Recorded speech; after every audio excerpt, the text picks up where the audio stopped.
Core opened his eyes and didn't recognize the ceiling. Dark beams. The smell of damp straw and something sour. His body wouldn't obey him. Every muscle burned as if it had been chewed and spat out. He tried to raise his arm and couldn't. His fingers twitched, but his arm remained lying there as if it belonged to someone else. Light fell from somewhere to the side, dim, yellow, a candle stub or a splinter of wood. His eyes adjusted slowly. He was lying on something hard, straw beneath his back, a rag instead of a blanket. The cold seeped to his bones. Dalton Reyes tried to take a deeper breath and coughed. His throat was dry, a taste of iron and rot in his mouth. He tried to sit up and the world swayed. The walls swam. Nausea hit his stomach and he fell back onto the straw. A sound came from somewhere nearby. Footsteps. Light. Cautious. Someone approached. A woman's face leaned over him. Thin. Prominent cheekbones. Eyes dark and empty like someone who had long since given up hope. Her lips were chapped. She whispered something. Her voice was quiet and hoarse. She said he'd been tossing and turning in a fever for 3 days, and she thought he wouldn't come back. A girl was clinging to her skirt. Small. So thin that Dalton could see every rib beneath her shirt. Big eyes looked up at him from below. No tears, no expression. The eyes of a child who had forgotten how to cry. The woman told the girl not to come near because her father wasn't feeling well. Dalton looked at them and didn't understand a thing. The last thing he remembered was the roar of the helicopter and a shout over the radio. Then a blow. Heat. Darkness. He shielded the team with his body when shrapnel pierced his bulletproof vest. He was definitely dead. He remembered how he died. The cold in his legs crept upward and the sounds faded away. The last thing he heard was someone's voice shouting his call sign. He died. And now he was lying on straw, and a stranger's woman and a stranger's child were looking at him. The memory hit him like a blow. Not his memory, a stranger's. It gushed into his head in a single minute, and he shut his eyes against the pain. Core. His name is Core. A hunter. 30 years old. The village of Ashmore. Wife Mara, daughter Ren, 6 years old. He went into the woods 4 days ago, and 2 men from the neighborhood brought him back, half dead, a laceration on his side. Something from the woods had attacked him on the trail. The body's memory delivered fragments of images. Trails, the scent of pine needles and rot, shadows between the trees, a roar in the darkness. Dalton processed the information as intelligence, quickly, without panic. For 12 years, he had been taught to wake up in an unfamiliar place and make do with what he had. A different body, a different world. The Middle Ages, by all accounts. The weapons on the wall were an axe and a knife. No electricity, no running water, no communication. A woman and a child. Hungry. He could see it. Mara's cheeks were sunken. Her collarbones jutted out from under her shirt. Ren stood next to her mother and didn't move. Children in famine zones are always like that. Quiet, saving every movement. Dalton had seen this in 3 countries, and every time the sight was worse than a bullet. He forced himself to sit down. The world swayed again, but he held his ground. The wound on his side burned. Someone had bandaged it with a rag, a dirty one. He looked at Mara. She looked at him warily. He asked if there was water in the house. She nodded and brought a mug. A clay one. The water was murky. He drank. It tasted of earth and something musty. Not bad. It had been worse. He asked if there was any food. Mara looked away. That was her answer. He looked around the room. One room. A hearth. A pot. A shelf on the wall with a couple of bowls. Nothing else. He looked at his daughter. Rin was standing by the wall, staring at him without blinking. He told her everything would be okay. She didn't react. Hungry children don't believe words. They believe in food. Dalton stood up. His legs were shaking. Core's body was weak, emaciated, but it was alive, and that was what mattered. He took a step toward the door. Mara jerked toward him and said he shouldn't get up. He replied that he needed to go out. She didn't argue. He pushed the door open and stepped outside. The light hit his eyes. Gray. Dull. The sky was overcast with clouds. The cold air stung his lungs. He stood in the doorway and looked out. The village of Ashmore lay before him.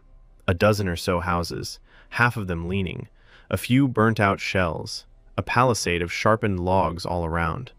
The logs were old, rotten at the bottom, gaps in the fence that a dog could crawl through. The gate was held up by ropes instead of hinges.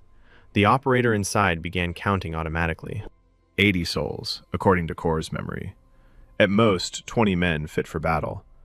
Their weapons were axes and pitchforks. The walls were rotten. Food supply? 0. 2 weeks until snow. Beyond the walls, a forest, the dark grove. The trees began 100 meters from the palisade, tall, black. The trunks stood like a solid wall. Even in the daytime, it was dark between them. Kor's memory told him that things lurked there from which there was no escape. Every full moon, creatures emerged from that darkness, too fast for wolves, too smart for beasts. Over 7 years, they had devoured 3 guards from the 3 supply convoys sent in, and the kingdom had Ashmore from the maps. The Hunters Guild had declared the place a black zone. No one would come.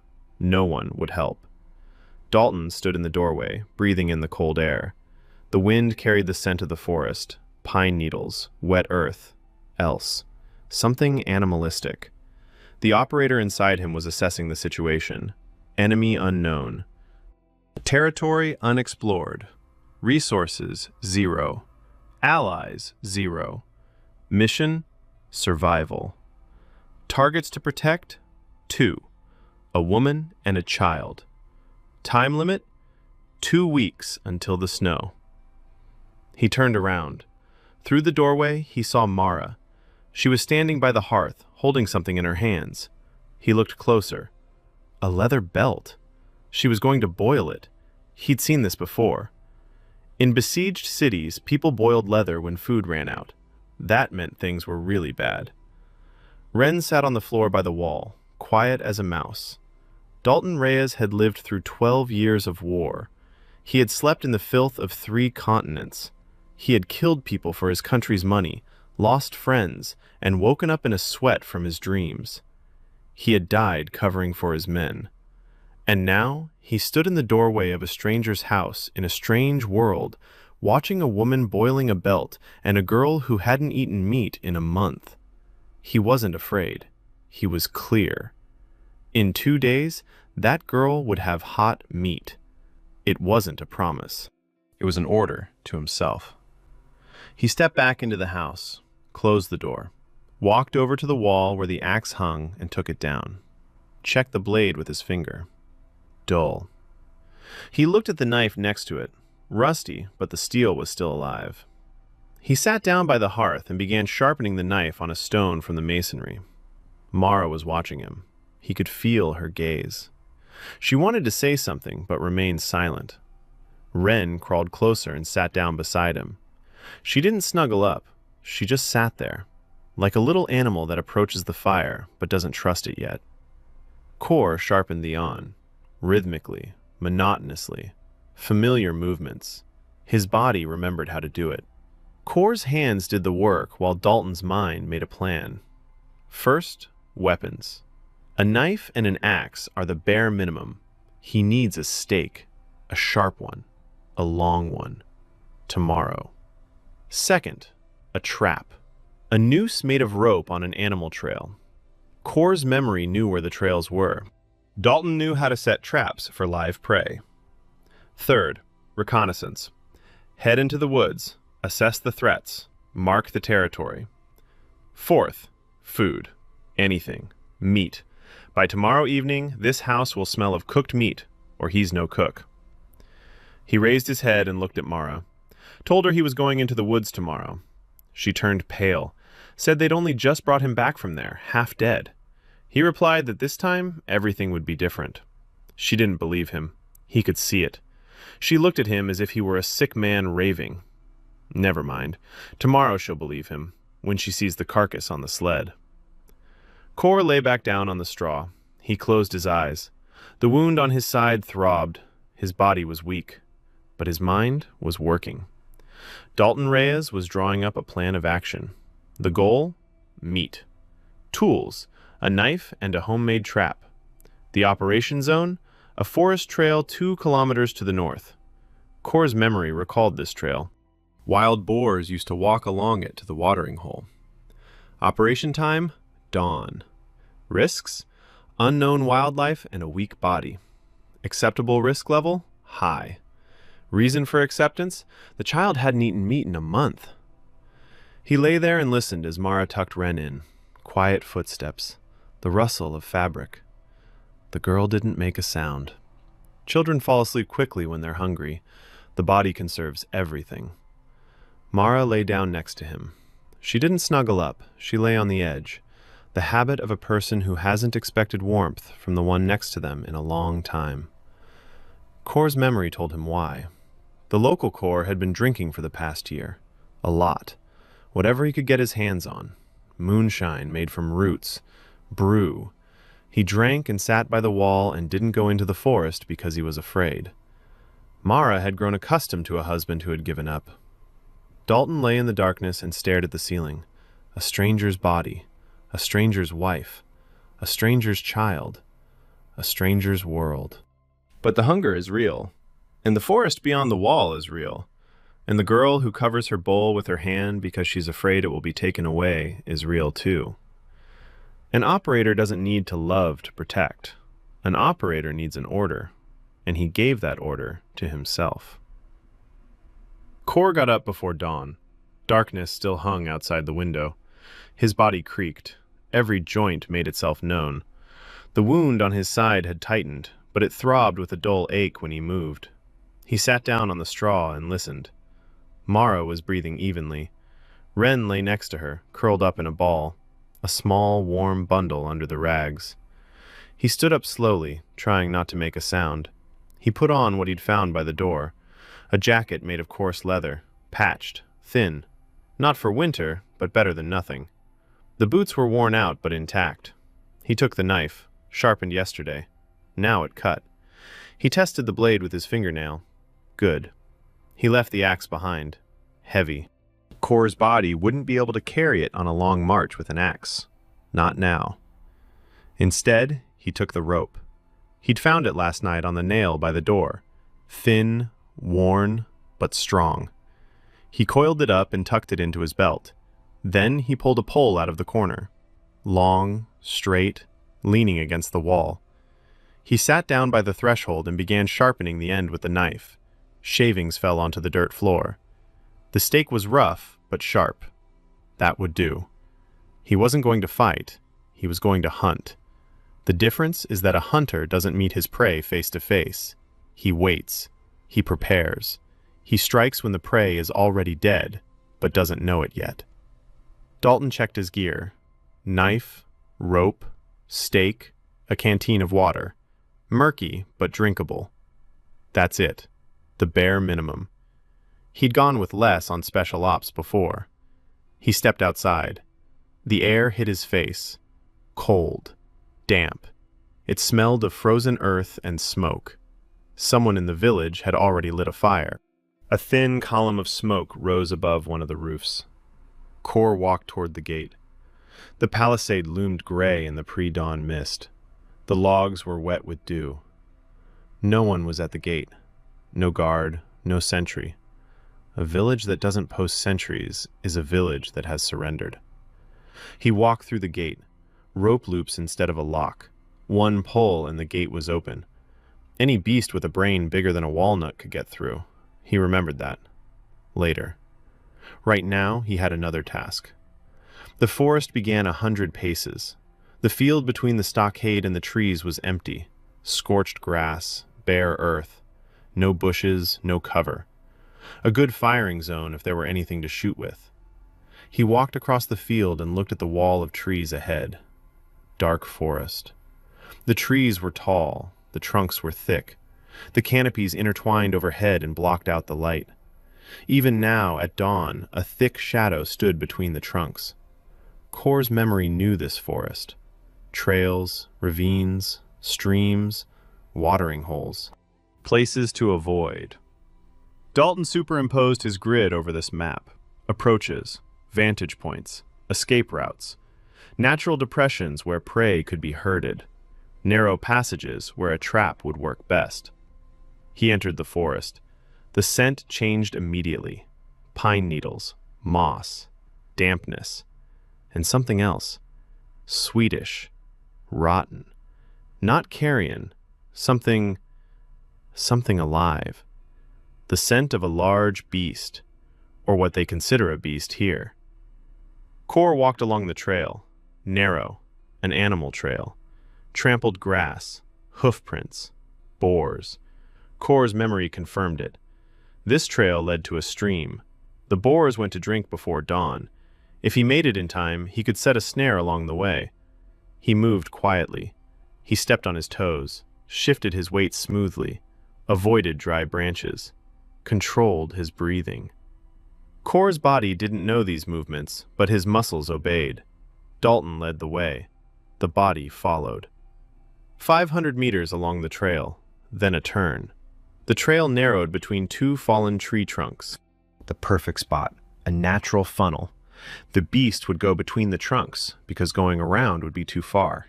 Here. He crouched down and began to work. A noose made of rope. A slip knot that would tighten under the weight. Dalton had tied such knots, in the dark, in the mud, in the rain, on 4 continents.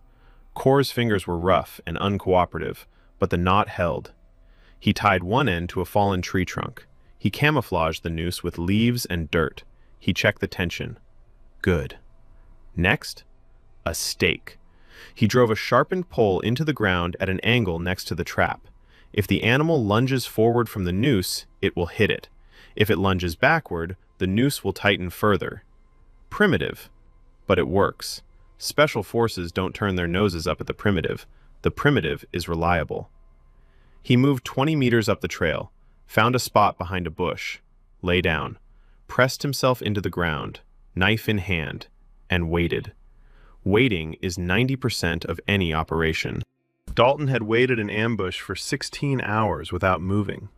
A wild boar would arrive sooner. The forest was alive around him. Birds began to wake up, small ones. Somewhere in the distance, a woodpecker was tapping. The wind rustled the treetops. Normal sounds. The forest didn't sense any threat yet. That's good. An hour had passed. The light grew stronger. Gray. Diffuse. He could see farther between the trunks. Kor lay motionless. His breathing was steady. His heartbeat was calm. His body was freezing, but he controlled the shivering. Habit.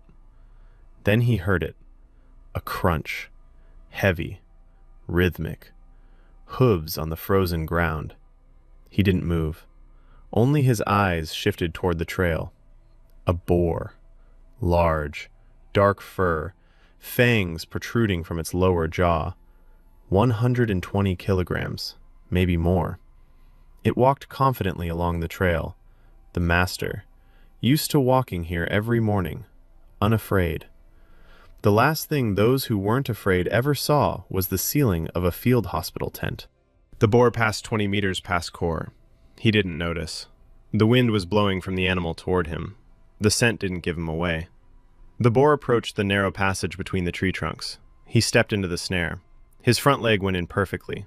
The weight of his body pulled the rope tight. The noose grabbed the leg above the hoof. The boar jerked. It snorted. The rope tightened. The beast lunged forward and rammed its ribs against the stake. Not deep, but painful. It bellowed and recoiled backwards. The noose tightened even more. Kor stood up, quickly, quietly. He approached from the side. The boar thrashed in the trap. Powerful, dangerous. Its tusks could rip through a thigh in a single motion. Dalton didn't approach from the front. He came up from behind. The boar spun around, but its leg and the noose held it back. Kor struck with his knife. Precisely, under the shoulder blade, deeply. The blade pierced the heart. The boar twitched. It wheezed. Its legs buckled. It fell on its side. 2 more gasps. Then silence. Kor stood over the carcass. Steam rose from the wound into the cold air. His hands were covered in blood. The knife was covered in blood. That was fine. He crouched down. He inspected the carcass. A healthy beast. Plenty of meat. Enough for the family for a week. maybe more. He cut the noose, pulled out the stake, began butchering right there on the spot. The knife was sharp after a good sharpening. The hide was tough, but he managed. Gutted it, took everything edible, liver, heart, kidneys. When you're hungry, there's no such thing as waste. He tied the carcass with a rope and dragged it along the trail. It was heavy. Kor's body wasn't built for that kind of weight. The wound on his side flared up and burned. He dragged on, meter by meter, stopped, breathed, dragged again. The operator knows how to endure. Pain is a signal, not a command. He emerged from the forest 2 hours later. A field, a palisade, a gate. An old man stood by the gate. Thin, hunchbacked, long gray hair, eyes sharp despite his age. He looked at Kor and at the carcass behind him. The old man said nothing. He just looked, for a long time.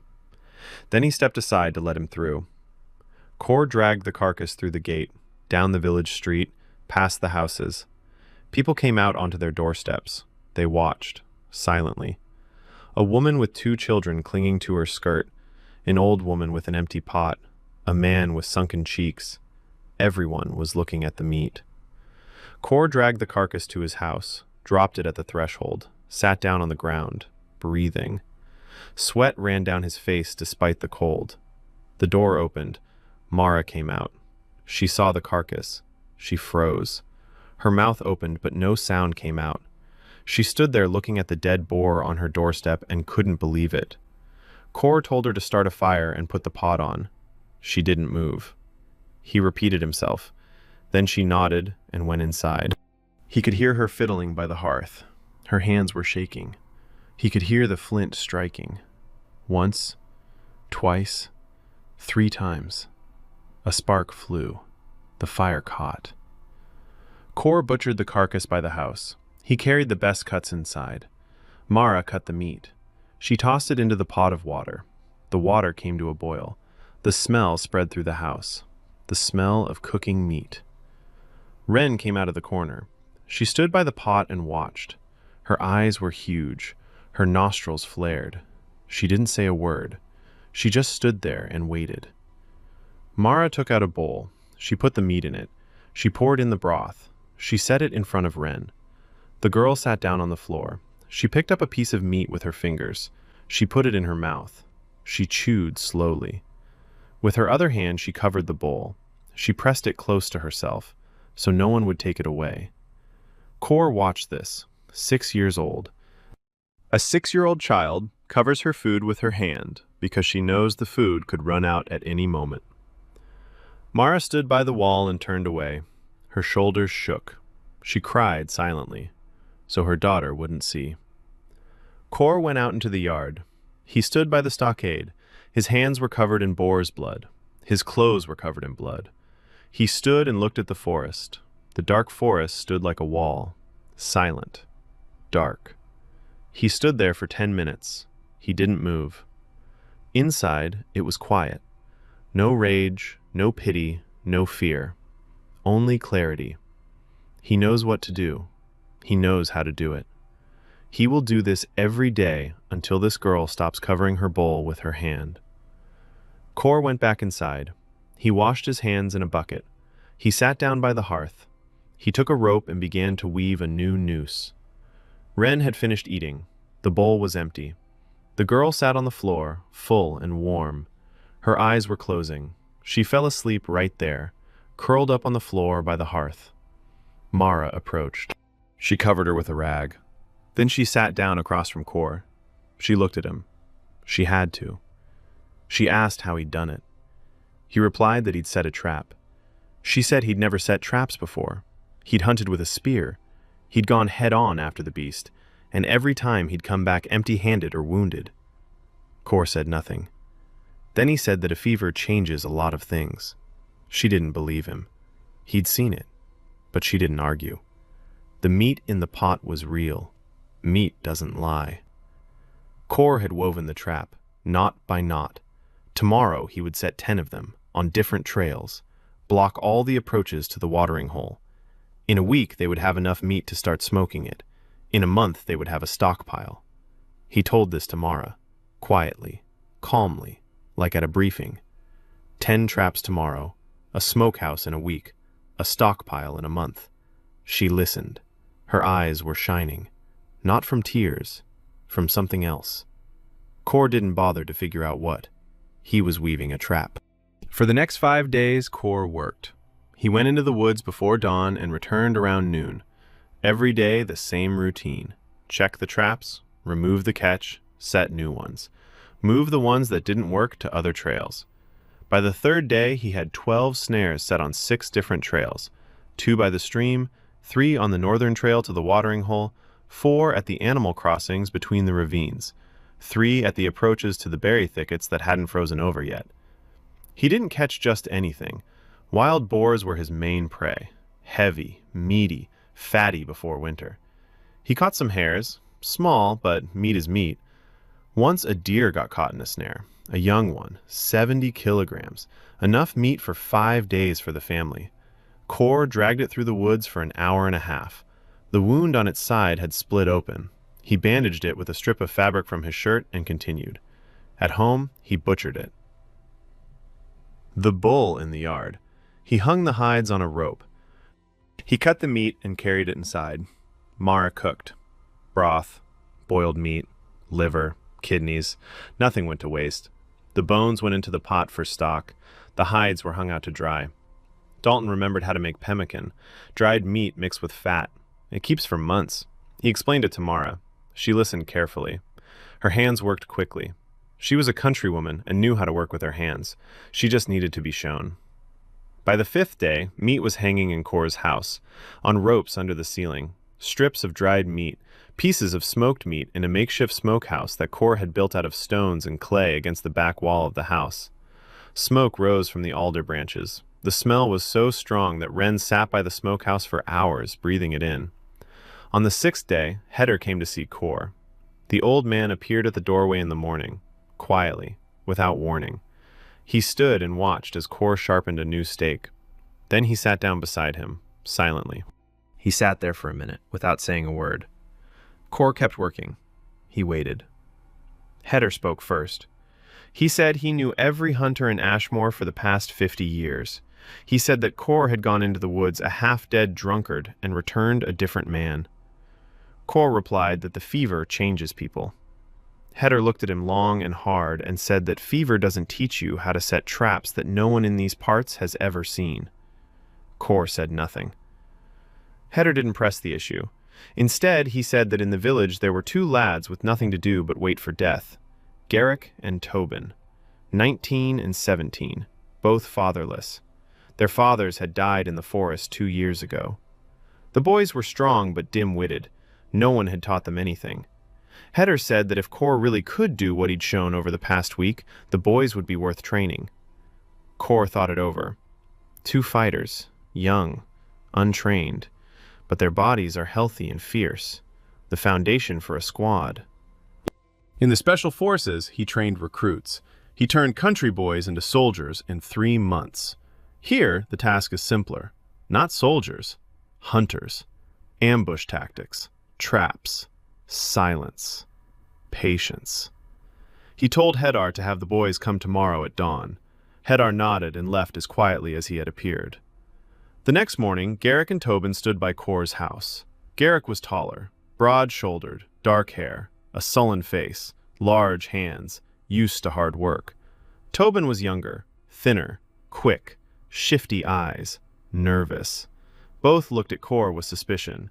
They knew the old Kor, a drunk, a loser. Now someone else stood before them, and they could feel it even if they couldn't explain it. Kor didn't make any speeches. He told them to follow him. He led them into the forest. The first lesson was simple. Walk quietly. Garrick plowed through the underbrush like a bull, every step a crunch, every movement a crack. Tobin was slightly better, but still made noise. Kor stopped them, demonstrated. Foot on the toes. Shift weight smoothly. Look for soft spots. Moss, grass. Avoid dry branches. Control your breathing. The guys tried. They did a poor job. Kor made them walk 200 meters along the trail 10 times in a row. By the 5th time, Tobin was starting to get it. By the 10th time, Garrick had stopped snapping every other branch. Progress. Slow, but real. Second lesson. Observation. Kor sat them down by the trail and told them to watch. Don't move. Don't speak. Watch and listen. An hour. They sat for an hour. Garrick fidgeted for the first 20 minutes, then quieted down. Tobin froze immediately. A good sign. After an hour, Kor asked what they had seen. Garrick saw a bird and a squirrel. Tobin saw a bird, a squirrel, a trail on the path, and a spider on a branch. Kor said that 2 hares had passed along the trail during that hour, both within 20 paces. The boys hadn't noticed them. They started looking at Kor as if he were a sorcerer. He said it wasn't sorcery, but attention. Lesson 3. Traps. Kor demonstrated a noose. He showed them how to tie a knot, how to choose a spot, how to camouflage it, how to check the tension. Garrick tied the knots roughly, but tightly. Tobin quickly, but sloppily. Kor corrected them, patiently, like an instructor. No yelling, no anger. Clear instructions. Repeat. 1 more time. Better. 1 more time. Good. Every day the following week, the guys showed up at dawn. Kor led them into the woods. They learned to move silently, to set traps, to read tracks, to determine wind direction, to choose a position for an ambush. Garrick was slow but stubborn. Once shown something, he remembered it forever. Tobin was quick but impatient. He wanted results right away. Kor knew this type. They used to wear such guys down with patience and training. He gave Tobin the longest ambushes, 3 hours of stillness. The guy suffered but endured. By the end of the week, Kor had 2 students who could walk through the woods without raising a flock of birds. That was something. On the 8th day, they checked the traps together. A boar was caught in a snare on the northern trail, a medium-sized one, about 80 pounds. Kor showed them how to approach, from the side, quietly, a knife thrust under the shoulder blade. Garrick watched closely. Tobin turned pale but didn't look away. Kor dragged out the carcass and butchered it. He gave 1/3 to Garrick, 1/3 to Tobin. He kept 1/3 for himself. The boys carried the meat home. Garrick walked in silence. Tobin smiled. The first meat he'd ever hunted himself, even if it was in a trap, even if Kor had killed it. But he'd been part of it. In the village, they were met with stares. 3 hunters with meat. Not 1, 3. That was new. At dinner, Mara told Kor that people in the village were talking about him. Some say he's made a deal with the forest spirits. Others said he was a sorcerer. Still others were simply jealous. After all, only his family and the 2 boys had meat. The rest were still eating roots and boiling hides. Kor listened. He knew this was a problem. A well-fed person next to a hungry one is a target. Envy kills more silently than a forest beast, but just as surely. He needed to feed the village, not out of kindness, out of strategy. Hungry people are useless. Hungry people are dangerous. Well-fed people work. Well-fed people listen. He decided to expand the operation. More traps, more trails, to teach not 2, but 10. Every trained hunter means meat for 3 more families. In a month, the whole village will have food. In 2 months, there will be a stockpile. The next day, Kor gathered the village men at the gate. 11 men showed up. 6 of them were able to go into the forest. The rest were too weak or too old. Kor explained it simply. He could teach them to hunt without getting killed. Traps, ambushes, no risk. Meat for their families. Whoever wants to can come tomorrow at dawn. 6 nodded. One man named Tor said that Kor just wanted to be in charge. Kor replied that he wanted his daughter to survive the winter, and if that meant all the village children had to survive the winter too, so be it. Tor fell silent. From behind them stepped forward the village elder, Bram, a large man with a stern face, 56 years old, a former blacksmith, hands like shovels, tired eyes. He looked at Kor and said that the village had survived 7 years without his traps. Kor replied that the village hadn't survived but had been dying, and that in 2 weeks the snow would fall, and if they didn't start preparing now, only half would survive until spring. Bram clenched his teeth. He knew Kor was right. Everyone knew. But accepting that a drunkard hunter had suddenly become a savior was hard. Kor didn't press the issue. He said that tomorrow he was going into the woods, and whoever wanted to could go with him. He turned and left. Mara was waiting by the door. She had heard the conversation. She said Bram wouldn't forgive him. Kor replied that he didn't need Bram's forgiveness. He needed meat in every home before the snow fell. That evening, Kor sat by the hearth and drew on the ground with a stick. A map. The layout of the traps. Trails. Watering holes. Danger zones. Dalton was drawing up an operational map of the area. Wren crawled over and sat next to him. She looked at the lines on the ground. She asked what it was. Kor said it was the forest. She asked why he was drawing the forest. He said so he'd know where to go and where not to go. She thought for a moment and said that Mom says you can't go into the forest at all. Kor replied that you can go into the forest if you know how. Wren fell silent. Then she said she wanted him to teach her, too. Kor looked at his daughter, 6 years old, skinny, big eyes, serious as an adult. He said that when she got older, he'd teach her. She nodded, seriously, as if they'd made a pact. Mara watched them from the hearth. Kor caught her gaze. There was something in it he hadn't seen before. Not fear, not distrust. Something warm. He looked away and returned to the map. The operator doesn't know how to deal with warmth. The operator knows how to deal with maps. Snow fell on the 10th day. Kor woke up to the silence. The forest beyond the walls was silent. No birds could be heard. He stepped outside and saw a white expanse, a thin layer, the first. Others would follow. 2 days ago, he had set the last batch of traps, 26 snares on 14 trails. 6 men from the village had gone out into the woods with him yesterday and set 10 more of their own. Rough, clumsy, but they worked. Garrick and Tobin set them best of all. They'd already been out in the woods on their own. Not far, not deep, but they'd been out. The first snow changed everything. Tracks in the snow read like a book. That's a plus. But his tracks are visible too. That's a minus. The animals are changing their routes. The trails shift. We need to reconfigure the net. Kor returned to the house. Mara was already up. She was simmering a broth from bones. The scent was faint but warm. Wren was asleep, wrapped in hides. Boar hides. Mara had tanned them over the past week. She has skilled hands. The leather turned out rough but warm. Kor told Mara he was leaving for a long time, until evening. He needed to check all the traps after the snow and reset them. She nodded. She didn't argue. In 10 days, she'd gotten used to it. Her husband went into the woods and came back with meat. A new order. Strange, but effective. Kor went out. Garrick and Tobin were waiting at the gate, silently, knives and spears in their hands. They already knew. Snow meant work. 3 hunters entered the woods. Snow on the branches. Silence. The world had turned black and white. Dark trunks. White ground. The first trap on the southern trail. Empty. But a track nearby. Large. Kor crouched down. He looked. Not a boar. Not a deer. Something else. A paw print.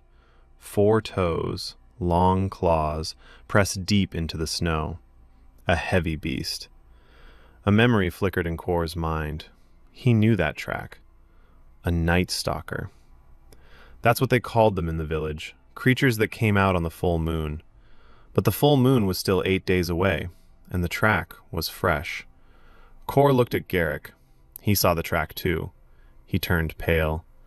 Tobin stood nearby, confused. Kor pointed to the prints. He explained quietly that this was no ordinary beast. Tobin looked at the tracks, then at the forest around them. His hand tightened around the knife. Good. Fear is a normal reaction. It's bad when there's no fear. Kor made his decision quickly. They wouldn't follow that track. Not now. Not the 3 of them. Not with knives. He wasn't here for heroics. He was here for meat. They skirted the southern sector and headed toward the northern trails. 3 out of 5 traps had worked. 2 hares and a boar. A good day. Kor showed the guys how to gut the game on the spot so they'd have less weight to carry. Garrick handled the knife with confidence. Tobin still grimaced at the sight of the entrails, but his hands didn't shake. Progress. On the way back, Kor took a detour. He went to the western edge of the forest. The trees were sparser here. The light filtered through more strongly. An old oak stood in the clearing. Huge. A trunk 3 arms width around. The ground beneath it was trampled. Not by animals. By people. Kor's memory knew this place. Heder used to come here. He gathered herbs. Something grew here that wasn't found anywhere else. Kor remembered the place. Later. They returned to the village by noon. They divided the meat. A third for the boys' families, a third for Kor. A third for the communal pot that Mara was cooking for those who were completely weakened, the elderly and children without parents. There were 4 such children in the village, orphans. 3 boys and a girl. The oldest was 10, the youngest was 4. Their parents had died, some in the forest, some from illness, some from starvation. Old woman Nella looked after them, but she could barely walk herself. Kor had noticed them on the first day, skinny shadows by the wall of the house, empty eyes, just like wrens before the meat. He started bringing them food on the 3rd day, not much, bones with meat, broth, offal, whatever the family didn't finish. Mara didn't argue. She silently added a portion to the pot. After lunch, Kor went to see Heder. The old man lived on the edge of the village. The house was small, sturdy. The walls were plastered with clay, clean, dry. Bundles of dried herbs hung on the walls. The smell was bitter and sharp. Heder sat by the fire, sorting through some roots. Kor sat down across from him. He asked about the creatures, straight out, no beating around the bush. What they were, where they came from, how many there were. Heder looked at him for a long time. Then he began to speak. He explained that the forest hadn't always been like this. 30 years ago, the Dark Grove was an ordinary forest. Dangerous, but ordinary. Wolves, bears, boars. Hunters would go out and come back. Then, 7 years ago, something changed. The beasts became different, more aggressive, larger. Some started to look wrong. Too many teeth, claws that were too long, eyes that glowed in the dark. They started coming to the village, first one by one, then in groups, always on the full moon. 3 convoys of the royal guard went in and never came back. After that, Ashmore was wiped off the maps. Kor asked what Heder thought had caused the change. The old man fell silent, for a long time. Then he said one word. Skinny. Kor asked what that was. Heder said it was a legend. Or maybe not. Old hunters used to say that deep in the forest there is a place where no beast goes. A dead zone. No birds, no insects, the stench of rot that comes from nothing visible. And something lives there. Something ancient. Something was in the forest long before the village. It slept. And 7 years ago, it woke up. And the forest went mad. Kor listened. He filtered. Legends are intelligence mixed with garbage. The task is to separate fact from fear. Fact 1. 7 years ago, the fauna changed. Fact 2. The changes are coming from the depths of the forest. Fact 3. There is a specific area that even the mutated beasts avoid. Conclusion.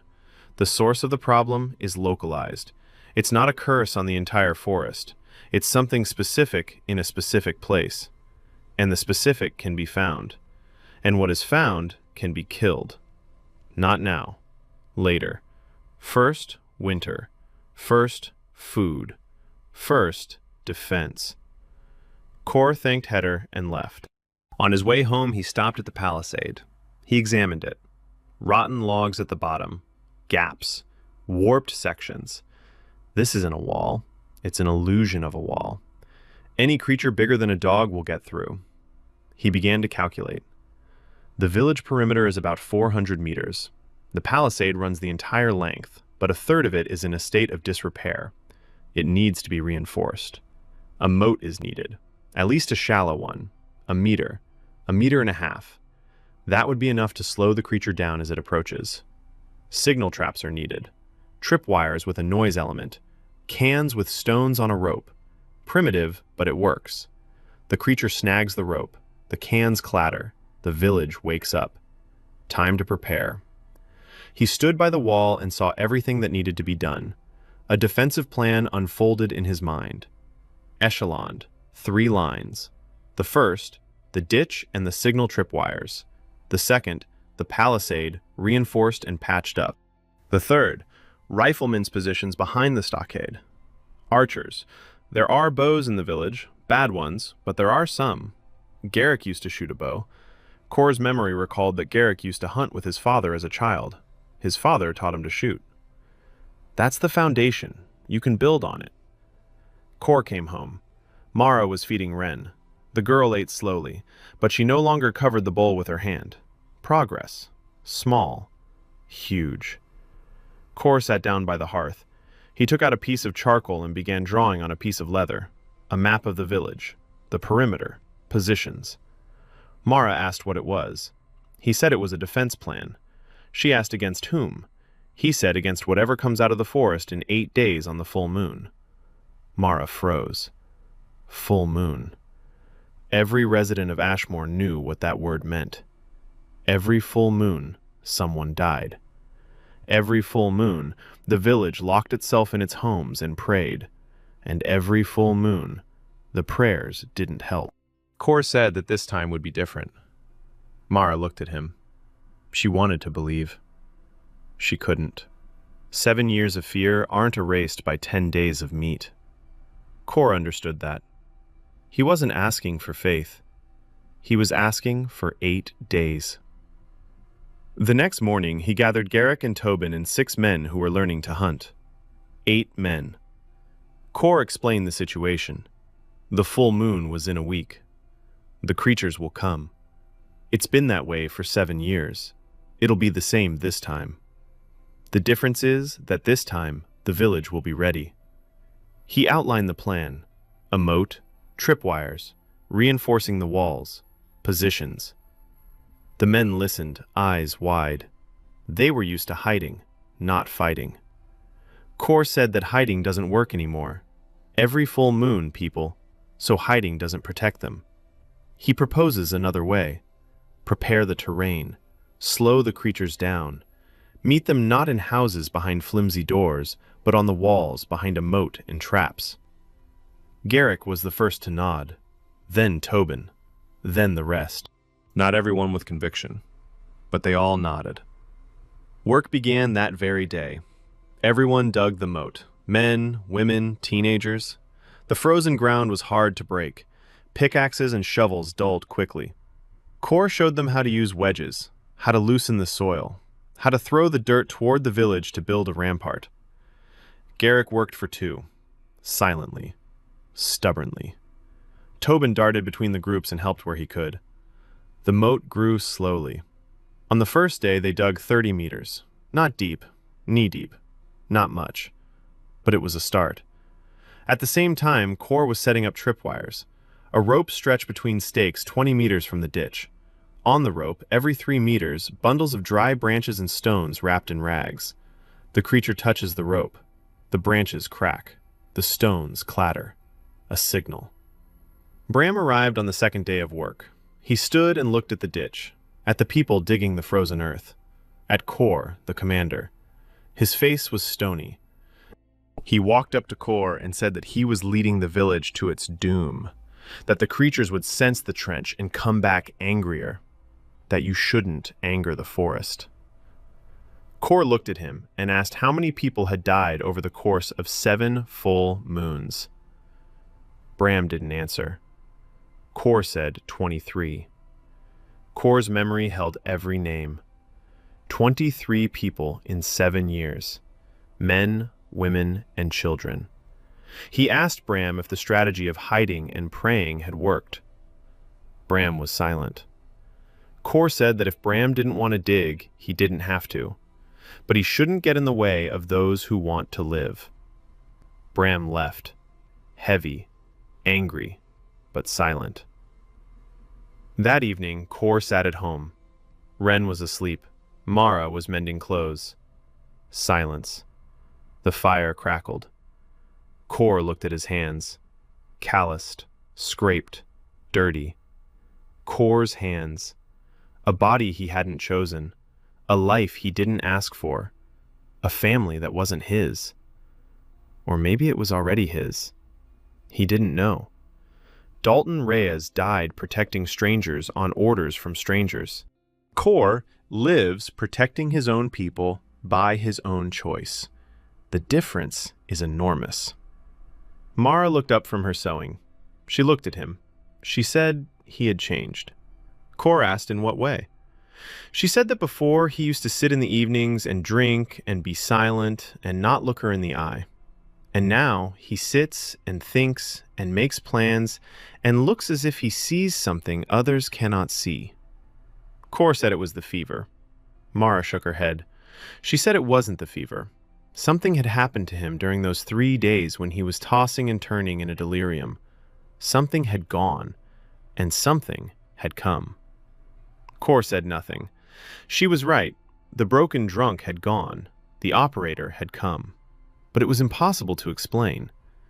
Mara didn't press the issue. She went back to her sewing. Then she said quietly that whatever the reason, she was glad he'd come back this way. Kor heard her. He didn't answer. He picked up a piece of leather with a map and continued marking positions for the archers. 6 days until the full moon. The trench was growing. Slowly. The frozen ground wouldn't give in without a fight. Every meter cost hours of work. Kor divided the men into 2 shifts. The morning shift dug the trench. The evening shift reinforced the palisade. Rotten logs were replaced with fresh ones cut at the edge of the forest. Not deep, the forest. Kor forbade anyone from going deeper than 100 meters from the edge. Not now. After the full moon. Garrick was chopping down trees. The axe in his hands sang. The guy was built for hard work. The trunks fell one after another. Tobin trimmed and sharpened the tops. The other men hauled the logs to the stockade and dug them in. In 4 days, they replaced 12 sections. They closed the largest gaps. The stockade began to look like a wall rather than a fence. By the 4th day, the moat stretched 120 meters, half a meter deep, a meter wide. Not enough for a real defense. But this isn't a fortification, it's a delay. The creature runs into the moat, stumbles, loses a second. A second is enough time for an archer on the wall. Kor placed stakes at the bottom of the ditch, sharpened, short. The beast won't die from them, but they'll pierce its paw. A wounded beast is slower. A slow beast is a dead beast. On the 5th day, Kor set to work on the archers. There were 7 bows in the village, 3 in working order, 4 falling. Kor inspected each one. He selected the 3 best. He tightened the bowstrings. He checked the arrows. The tips were blunt. He sharpened each one. 12 arrows. Not enough. He made 20 more from straight branches, without metal tips. The burnt ends sharpened with a knife. Useless against a human. Against a creature at a distance of 20 paces, they might be enough to slow it down. Garrick was the best shot. Kor tested him. He placed a sack of straw 30 paces away. Garrick hit 4 out of 5. At 20 paces, 5 out of 5. Good. Not a sniper, but serviceable.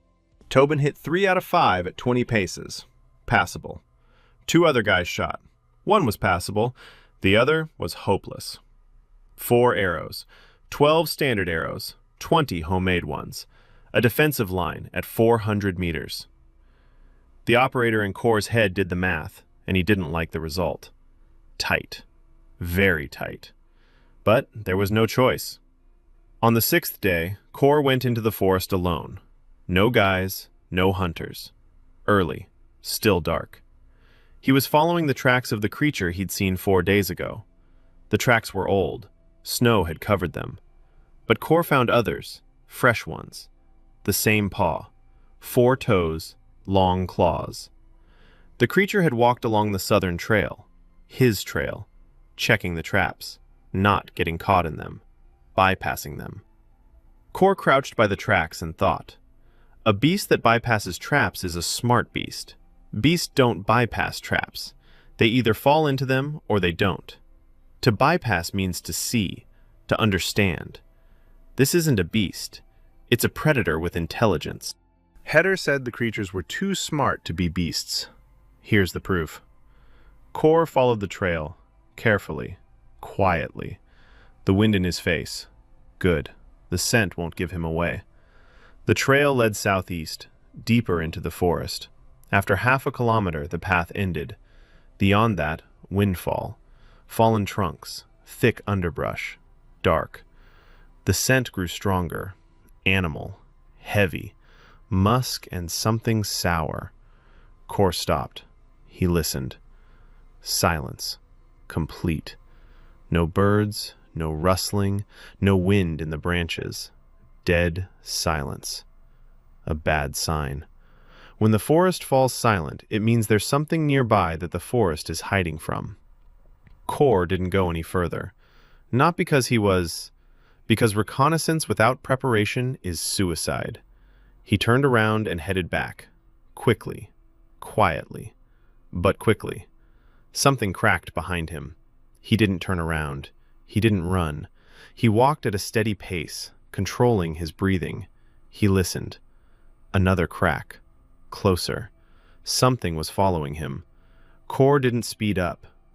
A sudden movement provokes an attack. A predator goes after the one who runs. He walked. 200 meters. 300. The sound behind him faded. It had fallen behind, or was lying in wait. He came out onto a familiar path, walked another kilometer, emerged from the forest. A field. Snow. A stockade ahead.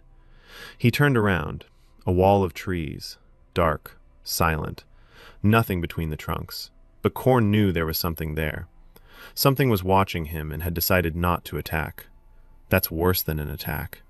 A beast that attacks is predictable. A beast that watches and waits is truly dangerous. He returned to the village and went to Heder. He told him what he'd seen. Tracks. A creature that bypasses traps. Something that had been following him. Dead silence in the forest. Heder listened in silence. Then he said that before every full moon, they come out early. Scouts. Watching. Checking. Looking for weak spots. Kor asked who they were. Heder said the villagers call them night wanderers. The size of a large wolf but on two legs. Long front paws with claws. Fast. Smart. They hunt in packs. On a full moon, a pack comes. 5 or 6, sometimes more. Kor asked if anything larger had ever come. Heder said that 3 years ago, one had come. One. Huge. It tore down a section of the palisade and dragged off 2 people. Nothing larger has come since. Kor made a mental note. Night wanderers. A pack of 5 or 6. Bipedal. Claws. Fast. Smart. Pack tactics. The size of a large wolf. Something bigger once every few years. He returned to the defenses. 2 days until the full moon. A 150-meter moat, not around the entire village, only on the southern side, where they always came from. Kor's memory and Heder's stories matched. The beasts came from the south, from the depths of the Bora. Kor focused the defense on the southern sector. The palisade is strongest there. The moat is deepest. Tripwires in 3 rows. Stakes in the moat. Positions for archers on the wall. 4 points. 10 meters between them. Each archer covers his own sector. Garrick in the central position, the best archer in the center. Tobin on the right, 2 men on the flanks, Kor at the bottom. At the gate. With a spear he made from a pole and a knife tied on with a leather strap. Rough, but the blade holds and strikes. He ran drills. Once. In the evening. In the dark. Because the beasts come at night. The archers took their positions. Kor walked the perimeter. Checked. Adjusted. Garrick stood on the wall and stared into the darkness. Calm. This guy won't run. Tobin was nervous. Fidgeting. The arrows in the quiver clattered. Kor walked over to him. He whispered that when the time came, he needed to breathe. Inhale for a count of 4. Exhale for 4. And aim for the torso. Not the head. The torso is a bigger target. Tobin nodded. Pale, but he nodded. The night passed without an attack. 2 more days until the full moon. It was a rehearsal. Kor dismissed the men. He told them to rest tomorrow, to gather their strength. The night after tomorrow would be the real one. He came home. Mara wasn't asleep. She was waiting. Ren was sleeping on the cot. A rag doll lay next to her. Mara had sewn it from scraps of leather and stuffed it with straw. Rough, crooked. Ren wouldn't let it out of her hands. Her first toy in a long time. Kor sat by the hearth. Mara sat down next to him. Close. Closer than usual. She asked if he would be on the wall the day after tomorrow. He said he would be at the gate. She was silent for a moment. Then she said that if anything happened to him, Ren would be left alone. Kor looked at her. She wasn't crying. Her eyes were dry. It wasn't fear, it was calculation. A woman who had lost one child to starvation weighs her options. Pragmatic, tough, strong. Kor said nothing would happen. She asked how he knew. He replied that he knew because he was prepared. Because he had a plan, and people, and a moat, and archers, and traps.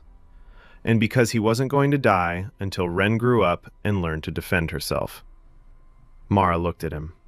For a long time. Then she leaned in and kissed him. The first time since he'd woken up.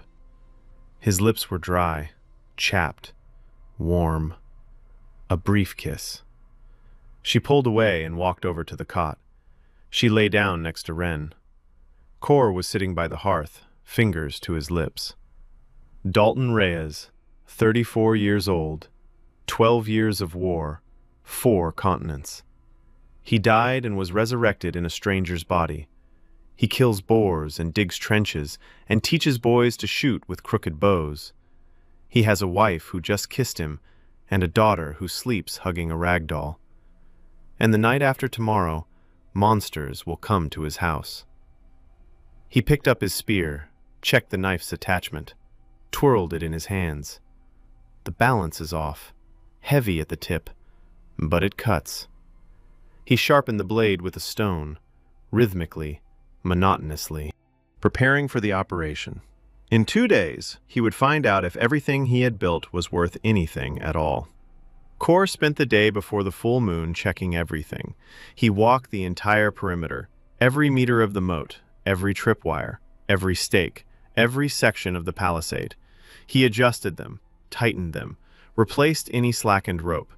He added 2 rows of tripwires at the southeast corner where the approach from the forest was closest. Then he walked around the firing positions. He laid out arrows at each one, 5 standard ones, 7 homemade ones, a reserve. Next to each position, I stuck a torch, unlit. I'll need the fire to see, and so they can see me. According to the stories, the creatures weren't afraid of fire, but light carries farther than an arrow in the dark. Evening. The sun had set. The sky was clear. The stars were bright. The moon was full and white. It hung over the forest, huge. Kor stood on the wall and looked at it. Beautiful. Deadly. Somewhere in the forest, something is rising now and heading toward the village. Because the moon called. Or because something deep in the forest drove them here. He climbed down, walked past the fighters. Garrick is in position, bow in his hands. His face is calm, rock solid. This guy's got what it takes. Tobin was nearby, pale but in position. His hands weren't shaking. He's got what it takes. 2 men in the flanking positions, scared, but holding their ground.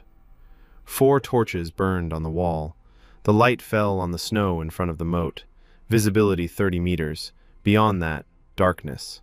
And the forest. Kor stood by the gate, spear in his hands. Nearby, an axe stuck in a log, a backup weapon. He waited. The village behind him was silent. 80 souls behind flimsy doors. Children, old people, women, Mara and Ren. He heard a child crying quietly somewhere. Another child, not Ren. Ren doesn't cry. An hour passed. 2. Silence. Cold. Kor stood motionless, controlling his breathing, listening. A wind from the south, carrying scents from the forest, pine needles, snow, and something else. Musk. Acid. That very scent. They're coming. Kor whistled softly. The signal. The archers on the wall took their positions. Garrick drew his bowstring. Silence. And then the tripwire snapped. The crack of dry branches in the darkness. Stones clattered. South sector, 20 meters from the ditch. Core didn't move. He waited. Another crack. To the left. A second tripwire. They were moving in two groups, circling around, looking for a way through. Then he saw them. Eyes. Two yellow lights in the darkness beyond the reach of the torches. Low, at waist level. The creature was crouching as it moved. Then another pair of eyes nearby. And another. 4 pairs. 4 creatures. They stepped into the light. Core saw. Header hadn't exaggerated, the size of a large wolf, but was different. The hind legs were long and powerful. The front paws had claws like sickles. The muzzle was elongated. Too many teeth. The fur was dark, spotted. The eyes were yellow, and there was intelligence in them. Not animal instinct. Intelligence. They looked at the ditch and understood it was an obstacle. One creature walked along the ditch, looking for the edge, a way around. Smart. The other 3 stood and looked at the wall, at the people. "Core!" Garrick shouted. One word. "Central!" Garrick fired. The arrow flew into the darkness. It hit. The creature screeched, a high-pitched, sharp sound. Not an animal howl, something else. The arrow entered its shoulder. The creature flinched, but didn't fall. It lunged forward, jumped over the ditch. A long leap. Powerful. The stakes at the bottom didn't catch. It cleared it. It slammed into the palisade. Its claws dug into the wood. It climbed up, quickly. Tobin fired from above. From 3 meters, the arrow entered its back. The creature screeched and fell down, into the moat, onto the stakes. One stake pierced its side. It thrashed. Core approached the edge of the moat. He thrust his spear down from above, into the neck. The creature twitched and went still. 1. The second and third burst out simultaneously, from both sides, the right flank and the center. The man on the right flank fired, missed. His hands were shaking. He fired again, hit the paw. The creature didn't slow down. It leaped over the ditch, crashed into the palisade. The logs cracked. The section is new. It's holding. The creature tore at the wood with its claws. Splinters flew. Garrick shifted his aim, fired, hit the side. The creature snarled, bounced back. A third creature came in from the left flank. There's no ditch there. Core hadn't managed to extend the ditch to the western side yet. It slammed into the old palisade. Rotten logs cracked. One fell out. A hole. The creature crawled inside. Core ran. Along the wall, 20 meters. The creature had squeezed halfway through the gap. Its head and front paws were inside.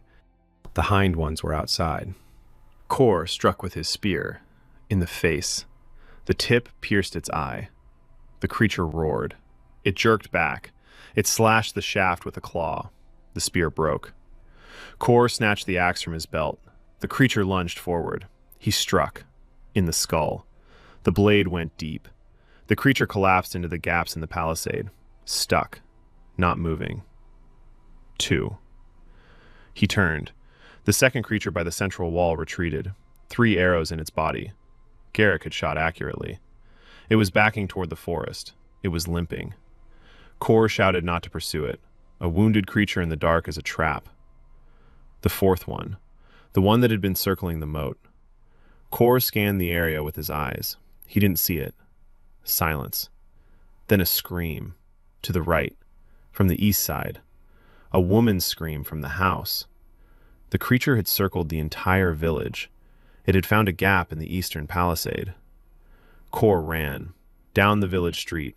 In the darkness. An axe in his hand. A house on the eastern side. The door was torn off its hinges. A crash inside. A scream. Core burst through the doorway. Darkness. The smell of blood and musk. The creature was inside.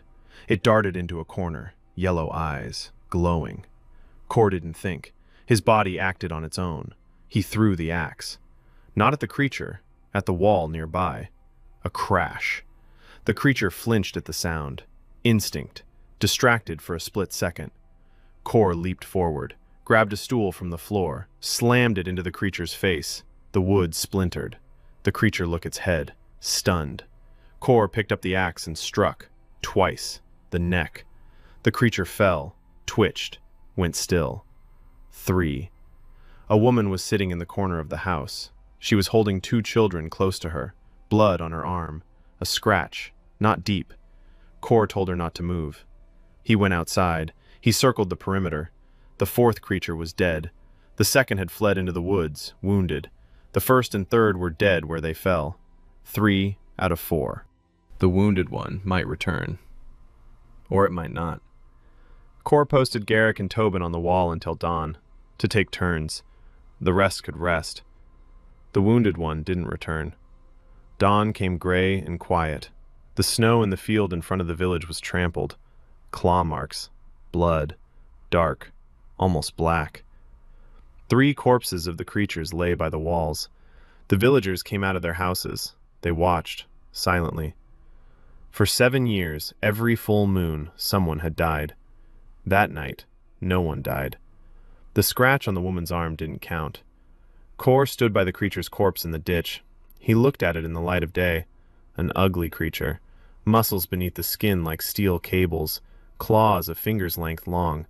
Teeth in 3 rows. And the eyes. Even dead, they seemed intelligent.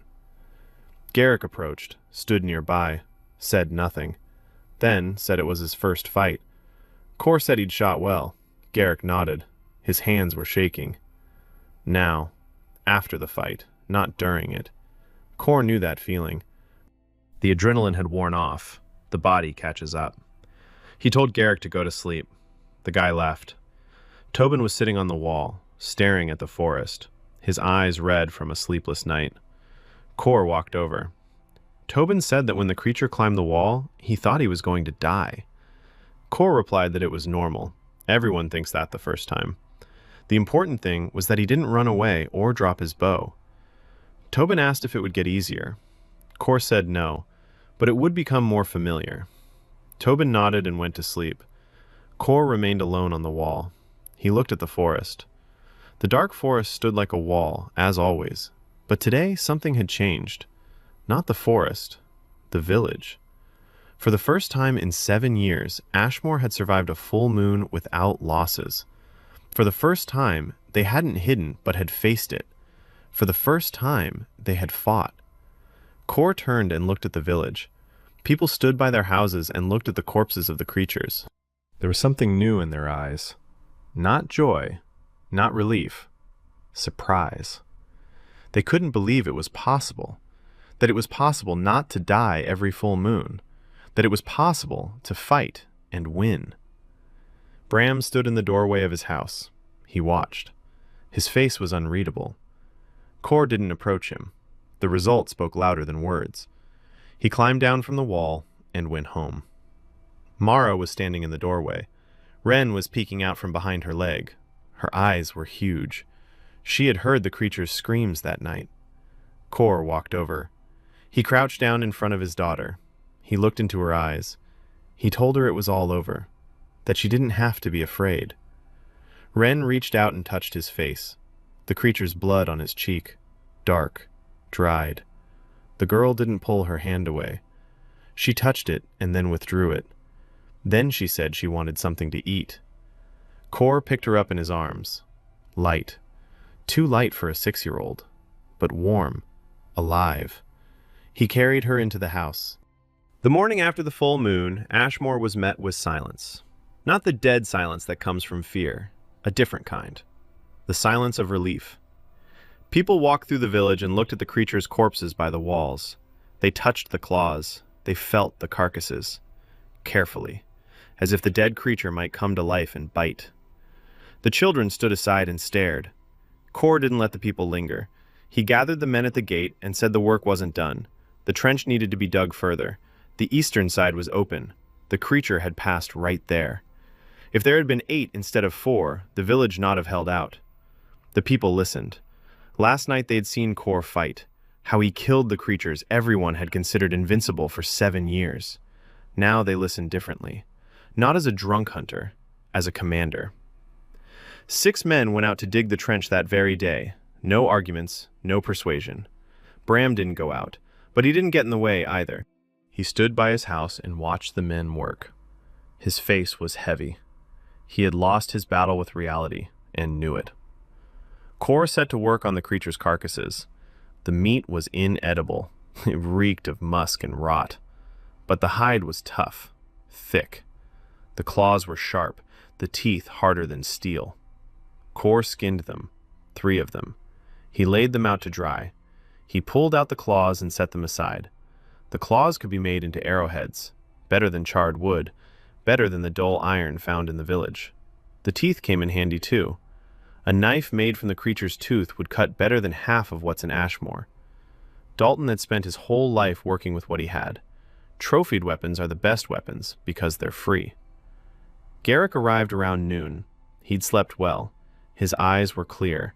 His hands weren't shaking anymore. Kor gave him a claw and told him to attach it to an arrow instead of the arrowhead. Garrick twirled the claw between his fingers. He whistled. Sharp as a razor. An hour later, they had an arrow with a claw tip. Kor tested it. The arrow sank 3 fingers deep into a log from the palisade. A regular one went in 1 finger deep.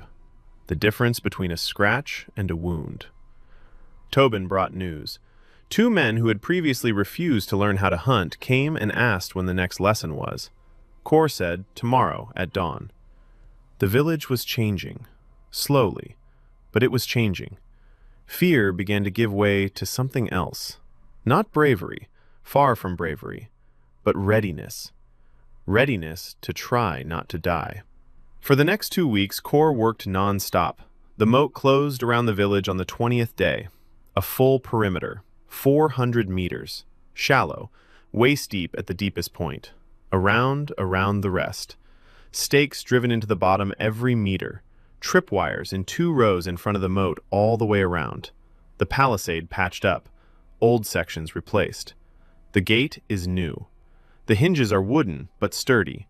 The bolt is a solid log.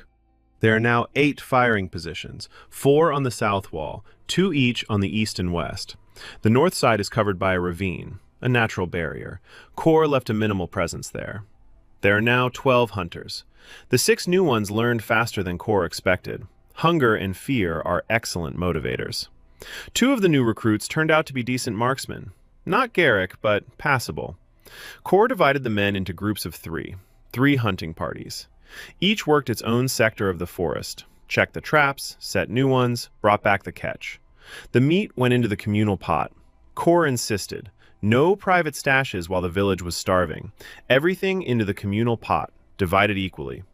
The men grumbled, but obeyed. Meat in the communal pot changed the village's politics faster than any words. People who eat from the same pot don't fight among themselves. They fight whoever threatens the pot. Mara took charge of the preparations. She organized the women. 4 of them helped her smoke and dry the meat. They tanned the hides together. They boiled the bones for glue and broth. They rendered the fat for candles and grease. Nothing went to waste. Kor showed Mara how to make pemmican. She mastered it in a day and taught the rest. By the end of the 2nd week, Kor's pantry was hung with bundles of smoked meat, strips of dried meat, pots of rendered fat, a stockpile, a real stockpile. Mara entered the pantry in the evening. Kor heard her stop. She stood there for a long time. Then she whispered that they had food, and that right now they had food for the winter. Kor followed her in. She was sitting on the floor, back against the wall, hands on her knees, crying. Not the way she'd cried on the first day, quietly turning away from her daughter. Different. Openly. Loudly. To everyone. A year ago she lost her son, her youngest. Hunger took him. The memory came to Kor suddenly. A boy, 2 years old. His name was Fen. He died in the winter. He just stopped eating one morning. Mara fed him whatever she could, but there was nothing to feed him. For 3 days he lay there staring at the ceiling. On the 4th, he closed his eyes. Kor didn't know that. Dalton didn't know. Her body's memory brought up an image. A small body wrapped in rags. Mara on her knees by the threshold. Kor standing nearby with a bottle. Drunk. Useless.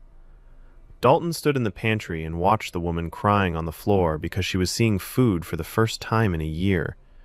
The operator was used to loss, to other people's pain, to blood and corpses. He'd seen things that drive people mad and kept going because the mission wouldn't wait. But there was no mission here. There was a woman who'd lost a child and was now crying because another child wouldn't die, and Kor didn't know what to do. He sat down next to her, on the cold floor. He put his hand on her shoulder, silently. She cried for a long time. He sat next to her and held her shoulder. Then she quieted down, wiped her face, looked at him, said that Fen had died because Kor couldn't bring food. She wasn't blaming him. She stated it as a fact. Then she said that Ren would live because now he could, and she asked what had happened to him, what had changed. Kor answered the only thing he could. He said that he had died back then while hunting, died and came back, and what had come back decided that no more children in this house would die of hunger. Mara looked at him. She didn't understand, or perhaps she understood it in her own way. She nodded. She stood up. She wiped her hands on her skirt and went to feed Ren his dinner. Kor stayed in the pantry. He sat on the floor. He looked at the bundles of meat hanging above his head. Fen, a boy he had never seen, whose father drank and couldn't provide food, whose mother boiled leather straps. In his past life, Dalton Reyes had fought for people he didn't know, killed on orders he didn't understand, died for a group that might not even remember his name. And here, a boy had died because his father didn't have the strength to bring home meat. Kor stood up. He left the pantry. He left the house. He walked over to Heder. The old man was sitting by the house, whittling a stick. Kor asked where Fen's grave was. Heder pointed.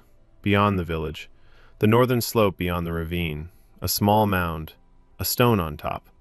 No inscription. Kor stood by the grave of another man's son and said nothing. Snow fell on the stone. Fine, prickly. He didn't know what to say to the dead boy. He wasn't his father. He had taken his father's place. He fed his mother and sister the meat that the real Kor couldn't provide. He stood there for a long time. Then he said one sentence aloud. He said he would work it off. He turned and walked back to the village. By the end of the first month, Ashmore looked different. The moat and palisade gave the impression of a border. Not just a fence, but a line of defense. Tripwires covered the approaches on all sides. Hunting parties went out every day and returned with meat. Not always a lot, but every day. The cauldron in the center of the village was constantly boiling. The children began to run. Not fast, but to run. Before, they sat by the walls and conserved their strength. Now they ate twice a day, and their bodies began to remember what childhood was like. Ren changed the most. She followed Kor like a shadow. In the morning, she saw him off to the gate. In the evening, she met him. She no longer covered her bowl with her hand. She began to talk. Not much, but words appeared. She asked about the forest, about traps, about animals. Kor answered, briefly, simply. She listened intently, as if she were memorizing every word. One morning she went out into the yard with a rope in her hands and tried to tie a noose. Her hands were small, her fingers were weak. The knot didn't work. She tried again, and again. Kor stood in the doorway and watched. He didn't help. He waited. On the fourth try, she tied something vaguely a slipknot. She lifted her head and looked at her father. She didn't smile, but there was something new in her eyes. Pride. Small, fragile, the first in a long time. Kor nodded at her, seriously, as an equal. She nodded back and went to try again. The second month began with rumors. Kor heard about them from Hedhar. The old man came in the morning and said that a merchant passing along the road 20 kilometers to the east had seen smoke rising from Ashmore. There had been no smoke before. The village had been dying quietly, and smoke would have meant they were burning the last houses. But now the smoke was coming from the smokehouses. 10 smokehouses were operating every day. Plumes of smoke rose above the village and were visible from afar. The merchant told the inn that the abandoned village was alive. Rumors spread quickly. Hedhar said that this might attract attention. Kor knew. A well-fed village in the Black Zone is an anomaly. Anomalies attract two types of people. those who want to know how, and those who want to take what.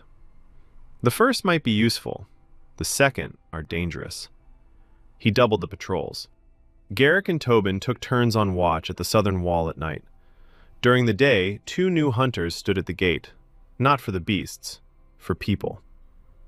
A week later, the first guests arrived, 3 men on skinny horses. Their clothes were worn but sturdy. They were armed, short swords, knives. One had a crossbow on his back. Kor watched them from the wall. His trained eye took it all in seconds. Not soldiers, not merchants. Scouts. They rode slowly, looking around, counting. Houses, people, smoke, walls, the moat. One of them noticed the moat and said something to the others. They stopped 100 meters from the gate. One dismounted and walked toward the village, hands in plain sight, showing he was unarmed weapons. Kor climbed down and went out through the gate, alone. No visible weapons, a knife behind his back under his jacket. The man approached, young, about 25, shifty eyes, smiling, a fake smile. Kor had seen types like him, a low-level scumbag on a recon mission. The man said they were travelers looking for a place to stay. Kor replied that there was no lodging. The man looked at the smoke from the smokehouses and said it smelled good, and maybe they'd buy some meat. Kor replied that the meat wasn't for sale. The man stopped smiling. He looked at the moat, the stockade, and the wall. He asked how long the moat had been there. Kor didn't answer. The man stood there for another minute, then turned and walked back to his people. The 3 rode off to the east. Kor returned and told Garrick to get the men ready. In 3 days, maybe 5, maybe a week, they'll be back. And not just the 3 of them. Garrick asked how he knew. Kor said that scouts always return with the main group, if they return with good news, and a rich village without defenses is good news for bandits. Garrick objected that the village had defenses. Kor shook his head. A moat and a rotten palisade are defenses against beasts. People are smarter than beasts. People see a moat and go around it. People see archers and hide. People come at night and set fires. You need a different tactic against people. Kor began to prepare. He reorganized the defenses. A wall and a moat work against beasts. An ambush works against people. He chose 3 spots outside the village. The first on the trail from the east, a fallen tree by the roadside. 2 men with bows could hide behind it. The second on the northern approach, bushes by the ravine, an ideal position for a flanking attack. The third at the edge of the forest, the farthest one, for observation and early warning. He positioned his men, Garrick and Tobin at the first point, 2 new hunters at the second. At the third, he placed a 14-year-old boy. Not a fighter, a runner. The boy is fast. He'll spot strangers and run to the village. The signal. Time to prepare. During the day, Kor taught the men something new. Not hunting, combat. The difference is simple. When hunting, you strike a beast that doesn't know you're there. In combat, you strike a man who knows and strikes back. He demonstrated the basics, how to hold a knife, how to strike, where to strike, the throat, armpit, groin, soft spots. Against a man in leather armor, a stabbing blow to the torso is useless. You need the soft spots. The men listened, turning pale. They were used to axes and pitchforks, not to knives in the throat. Kor didn't push it. He laid the groundwork. The rest would come when the time came. Or it wouldn't. He hoped that an ambush would settle the matter before it came to hand-to-hand combat. On the 5th day after the scouts, a young runner burst into the village at sunset, out of breath. Strangers on the eastern trail, many of them. Kor went out onto the wall. He looked east. You can't see anything in the twilight, but 10 minutes later they appeared. Torches. Kor counted. 1, 2, 5, 8, 11, 14 torches. 14 people. Maybe more. Those without torches are invisible. Kor climbed down. Quickly, quietly gave orders. Garrick and Tobin to the position by the fallen tree, 2 to the flank toward the ravine, the rest to the wall. Women and children to the central house, the sturdiest one, stone walls. Mara gathered the children. Ren walked in silence. She didn't cry. She didn't ask questions. She just followed wherever her mother led. Kor watched them go. Then he turned toward the forest. No, toward the east. The enemy was coming from there. The torches were getting closer. They were coming down the path. They weren't hiding. 14 men against a village they considered defenseless. Why hide? They came within 100 meters, stopped. One stepped forward, large, broad, a red beard, loud voice. He shouted that the village must open the gates and that Captain Voss wanted to talk. Kor stood on the wall, silent. The man shouted again, said that if they didn't open the gates, they would open them themselves, and then the conversation would be different. Kor replied, quietly, calmly, said that the gates were closed and that there would be no conversation, and that if they didn't leave before dark, the conversation would indeed be a different one. The man laughed. He turned to his men. He said something. Laughter. 14 armed men were laughing at a peasant on a rotten wall. Kor waited. It was getting dark. He was waiting for darkness. In the dark, the advantage belongs to whoever knows the terrain. They don't know it. He knows it. Garrick knows it. Tobin knows it. Darkness fell half an hour later. The torches burned brightly. The bandits stood in a cluster, lit up, visible, stupid. Military mistake number 1. Gathering in a cluster with torches at night means telling the enemy, "Here we're here, shoot here." Kor whistled. 2 short blasts. Garrick's signal. Arrows flew from the darkness to the right of the trail. 2. Claw-tipped. The first hit the man at the edge of the group, in the thigh. He screamed and fell. The second one flew past. The bandits flinched. They screamed. They waved their torches. They couldn't see where the shots were coming from. Darkness all around. The torchlight blinded them. 2 more arrows. One hit the second man in the shoulder. He dropped his torch. A scream. The bandits rushed forward, toward the village, toward the gates, away from the invisible enemy in the darkness. Kor had been waiting for this. They ran toward the village and fell into the moat. The first one sank in up to his waist. Stakes pierced his leg. A howl. The second stumbled over the first. The third stopped. The ditch. They didn't know about the ditch. The tripwires snapped. A crack. A crash. Panic. 2 from the flank ambush by the ravine struck from the left. Arrows from the darkness. 1 hit. A scream. The bandits darted between the ditch and the invisible archers. Torches fell into the snow and went out. The darkness swallowed the light. Kor stood on the wall and gave orders. His voice was steady, as in training. Left flank, fire. Right flank, reload. Wall, fire ready. Archers on the wall shot down. Close. 20 paces. Hard to miss. 2 more bandits fell. A voice from the darkness. Loud, angry, commanding. Voss. He was yelling at his men to retreat. Back, toward the trail. The bandits ran, those who could. 3 remained in the ditch, 1 with a stake in his leg, 2 with arrows. The rest were leaving, quickly. They tossed aside their torches. The darkness swallowed them up. Kor didn't order a pursuit.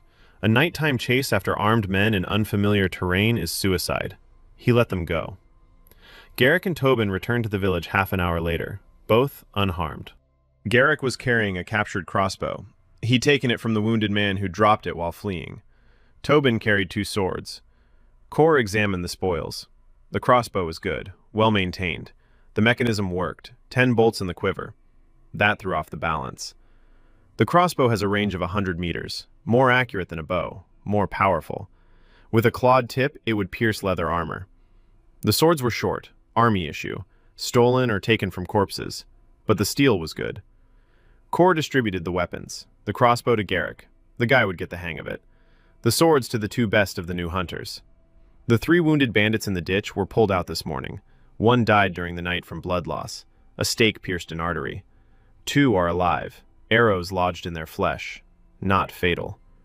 Kor interrogated them, calmly, without threats, just asked who they were, where they were from, and how many of them there were. They started talking quickly. Wounded and frightened people talk easily. The Voss gang, 40 men, base at an old mill 30 kilometers to the southeast. Voss is a former sergeant in the Royal Guard. He deserted 5 years ago. He gathered a gang of the same sort. They control the area. 3 villages pay tribute. Whoever doesn't pay gets burned. They found Ashmore by the smoke and rumors. Thought it would be easy pickings. They were wrong. Kor asked if Voss would return. The bandit looked at him and said that Voss doesn't forgive. He'll be back, with a bigger group, and he won't talk. Kor nodded. He released the prisoners, gave them food for the road. He bandaged their wounds. The men on the wall watched in confusion. Why let them go? Kor explained simply. 2 wounded men who'll return to camp and tell them the village is putting up a fight is better than 2 dead men. The dead are silent. The living tell stories. And what they tell will make Voss think. A thinking enemy makes mistakes. A hasty enemy does too, but different ones. Kor preferred an enemy who thinks. A thinking enemy can be predicted. After the prisoners left, Kor sat down with Garrick and Heder, the trio, commander, fighter, advisor. Kor laid out the situation. Voss will return, in a week, maybe 2, with at least 20 men, maybe 30. They have swords, crossbows, and experience in raiding. The village has a moat, a wall, and 12 hunters with bows and knives. The math is bad. We can't hold out in a head-on battle. So there won't be a head-on battle. It'll be a special operation. Kor started planning, not a defense, an attack. Strike first, on his turf, by his rules. Heder said it was madness. To march on the mill with 12 men against 40 bandits? Kor said he wouldn't march on the mill. He'd go to the trail where Voss would lead his men to the village, and meet him there. An ambush. At night. On the rolls. When the column is stretched out and not expecting an attack. Garrick listened in silence. Then he nodded. A single gesture. No words. The guy trusted him, completely. Tobin said he was afraid. Kor replied that was right. It's normal to be afraid. The main thing is to do what needs to be done, despite the fear. The preparations took 4 days. Kor chose the spot. A section of the trail 5 kilometers to the southeast. Narrow, between 2 hills. Forest on both sides. A natural funnel. The column on the march would pass through here in a line. It would stretch out. It would lose formation. The perfect spot for an ambush. He positioned his men. 6 with bows on the left hill, behind the trees, invisible. 4 with knives and spears down below on the right, for the finishing blow. Garrick with a crossbow at the top of the left hill. The best position, the best marksman. Kor himself lay down on the trail behind a fallen tree, the front line, alone, with a knife. His task was to provoke them, to make them stop, then to leave, to lure them into the trap. They waited for 3 days. Kor rotated the men in their positions every 8 hours. He himself remained. He slept for 2 hours at a time, ate pemmican, drank melted snow. On the 4th night, footsteps were heard. Many. Heavy. The clang of metal. Voices. Torches between the trees. Kor lay behind a log and counted. 22 lights. 22 at least. The column was moving along the trail, stretched out 50 meters. 2 sentries in front, Voss in the center. Kor recognized him by his voice. Loud. Commanding. The man was used to giving orders and wasn't afraid of the forest. He shouldn't have been. The scouts passed the log. They didn't notice Kor.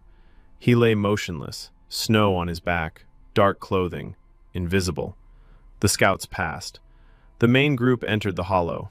Kor stood up, quietly. He stepped onto the trail behind the last of them. He whistled, loudly. 1 long whistle, a signal. Arrows struck from the hill on the left, 6 at once. The darkness erupted with screams. Torches flashed, people fell. A crossbow bolt with a claw tip struck the center of the column. Someone collapsed. Garrick reloaded and fired again. 4 seconds between shots. Good. Kor ran back along the path, toward the village, past the crater. To the left, the archers continued to fire. The bandits rushed to the right, into the forest, away from the arrows. 4 men with spears were waiting for them there. A short, brutal fight in the darkness. Screams, crunching, moans. Kor didn't see it. He heard it. He took up a position behind the second log and waited. Voss was shouting orders, regrouping, experienced. He quickly realized it was an ambush and gave the order to retreat. The bandits began to retreat along the trail, back, away from the crater. Kor didn't pursue. He let them go. He didn't want a massacre. He wanted results. He got results. In the morning, 6 bodies lay on the trail. 14 had left. Some were wounded. 6 out of 22. Losses any bandit would feel. The villagers lost 1. A man with a spear had been struck in the arm by a sword, a deep cut. Kor stitched up the wound. Field medicine, a bone needle, a sinew thread. Painful, but the man would live and keep his arm. Kor gathered the spoils: 4 swords, crossbow, leather breastplates, knives, ropes, flasks, silver coins in pouches. Not many, but for a village that hadn't seen money in 7 years, it was a fortune. He distributed the weapons. Now Ashmore had 3 crossbows and 6 swords. 12 hunters were better armed than half the village militias in the kingdom. Kor returned to the village a victor. He didn't feel like a victor. 6 corpses on the trail. People, not beasts. Bandits, but people. Dalton had been killing people for 12 years. Every time it was part of the job. Here, too. But here he killed to protect Ren and Mara and the 80 souls behind the stockade. A difference. A big one. After the rout on the trail, Voss didn't return. Not in a week, not in 2. Kor didn't let his guard down. He knew how people like Voss operated. A sergeant who deserted and assembled a gang is a man of pride and patience. He licks his wounds, gathers strength, seeks allies, and strikes when the enemy lets its guard down. Kor won't let his guard down, but he had time, and he used it. The 3rd month. Winter was in full force. Snow up to the knees, a bitter frost. The river had frozen over. The forest had fallen silent.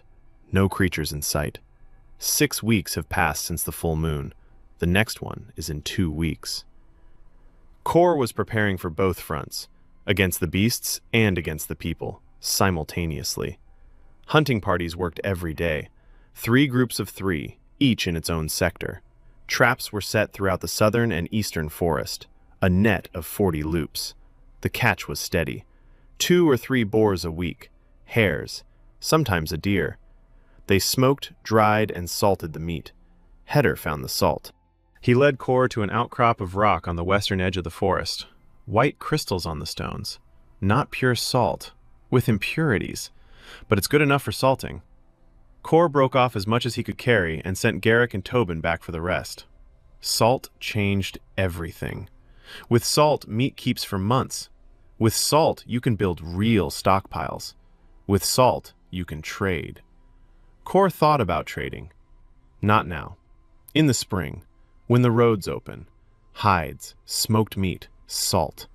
Ashmore has things to offer, and things to buy. Iron, tools, cloth, seeds, grain. Everything that had been missing for 7 years. But that's spring. Now is winter. Now is survival. Kor had reorganized village life. Not alone, with Mara. She turned out to be a born organizer. When Kor gave her resources, she turned a bunch of hungry women into a working collective. Meat was processed at the central site. Hides were tanned in a separate shed. Bones were boiled for glue. The tendons were dried for thread and bowstrings. Mara and 3 women sewed winter clothes from boar hides, rough but warm. Every child in the village received a fur coat. Small, smelly, but warm. The children stopped freezing. Kor looked at Mara and saw someone he hadn't noticed before. Not an emaciated woman with lifeless eyes. A rear area commander. A woman who knew how to distribute every piece of meat and every scrap of leather so there would be enough for everyone. She did it quietly, without shouting, without arguments. The women obeyed her because she worked harder than anyone else. She was the first to start, the last to finish. Her hands were calloused, her back wouldn't straighten by evening, but her eyes burned. For the first time in years, she had something to work with, and she worked. Kor caught himself staring at her, not as an operator on a protection assignment, differently, as a man looking at a woman. In 12 years of war, Dalton Reyes hadn't had time to start a family. There had been women, brief encounters between operations, no one steady, no time, no point. An operator lives from mission to mission, and then dies. Now he has a wife, a real one, not his, someone else's man. A man who drank and couldn't provide for his family. A man she had stopped loving long before the fever.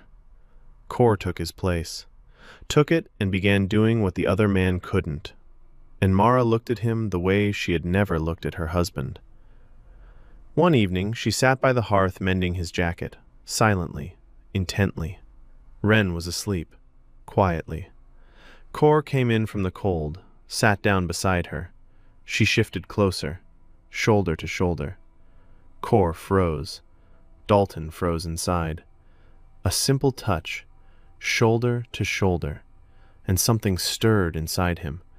Something the operator didn't know, or had forgotten, or had never had. Warmth. Not from the fire, from the person next to him. Mara kept sewing. She didn't move her shoulder. Kor didn't move his. They sat like that until the fire burned out. Then they lay down. Next to each other, closer than before. She rested her head on his shoulder, for the first time. Kor lay in the darkness and listened to her breathing. Steady. Calm. She had fallen asleep. She trusted him enough to fall asleep next to him. For a woman who had lived next to a drunkard for a year, this was more than a kiss. Kor didn't sleep. He thought. About how he was a stranger in this body. About the fact that Mara doesn't know who he is. About the fact that if she finds out, she'll break. Or maybe she won't. He didn't know. He decided he wouldn't tell her. Not because he's afraid.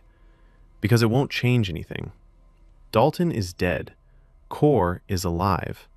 Mara loves Kor, the new Kor who emerged from the fever. And this Kor will be the one she loves. He'll earn his place. Every day, every piece of meat, every monster slain, every morning when Ren wakes up full and warm, he'll earn it. The second full moon came in 2 weeks. Kor was ready. The moat was reinforced. The stakes had been replaced with fresh ones. The tripwires were renewed. There were now 8 archers, 3 crossbowmen, 5 bows, claw tips on every arrow. Kor stood on the wall. Next to him, Garrick with a crossbow, Tobin with a bow. 6 men in position. Night. Moon. Silence. Then the signal tripwires. A crack. Kor timed it, faster than last time. The creatures are learning. They remembered where the tripwires were. They bypassed the first row, hit the second, but bypassed the first. Smart. He saw the eyes. Yellow. 6 pairs. 6 creatures. More than last time. They stood at the edge of the light from the torches. They watched. Didn't rush in right away. Studying. One went along the ditch. Another in the other direction. A flanking move. 2 remained in the center. A diversion. 2 disappeared into the darkness. No one knows where. Tactics. Pack tactics. Kor assessed. These creatures aren't just smart. They're trainable. They've memorized the moat and the traps. They've adapted. He gave the orders. Garrick, center. Tobin, right flank. 2 on the left. 2 in reserve down by the gate. The crossbow struck first. Garrick fired at the creature in the center. The bolt with the clawed tip pierced its chest. The creature screeched and collapsed. 1 down. The second one in the center lunged forward, leaped over the moat. A long jump. Powerful. Cleared it. Slammed into the wall. Scaled it. Quickly. 3 arrows struck her from above. 1 in the neck. She slipped. Fell into the moat onto the stakes. Thrashed. Fell silent. 2. The right flanker reached the eastern wall. The moat was shallower there. She made her way across. Her claws dug into the palisade. New logs. Sturdy. But her claws were long. They tore at the wood. Tobin fired from above.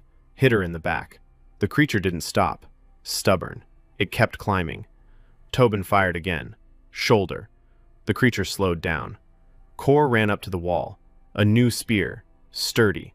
The shaft made of young ash. The tip made from the creature's tooth, bound with sinew. He struck from top to bottom, into the skull. The tip went in. The creature went limp, collapsed. 3. The one on the left, circling around, fell into the trap. A noose on the path along the ditch. Kor had set them there on purpose. Not for animals, for the creatures that circle around. The noose caught its hind leg. The creature jerked. It struggled. A rope made of boar sinew. Strong. It held. The creature thrashed. 2 archers from the flank shot it with 4 arrows. It fell silent. 4. 2 remaining. The ones that fled into the darkness. Kor waited. A minute. 2. Silence. Then a crash. From the north. The ravine. They circled the entire village. Crossed the ravine. Struck from the north. Minimal defenses there. 1 tripwire. 1 shooter.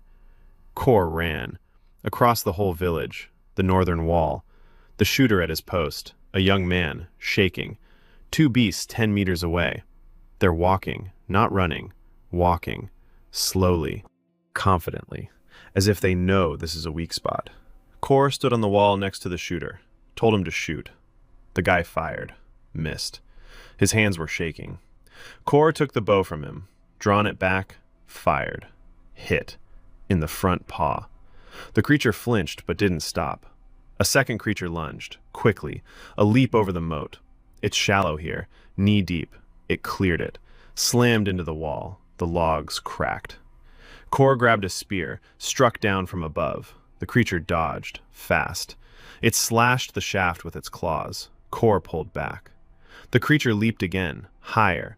Its claws dug into the edge of the wall. Its snout at his feet. 3 rows of teeth. The smell of musk and blood. Kor thrust the spear downward, into its open mouth. The tip of the spear penetrated its palate and beyond. The creature wheezed. Its claws loosened. It fell.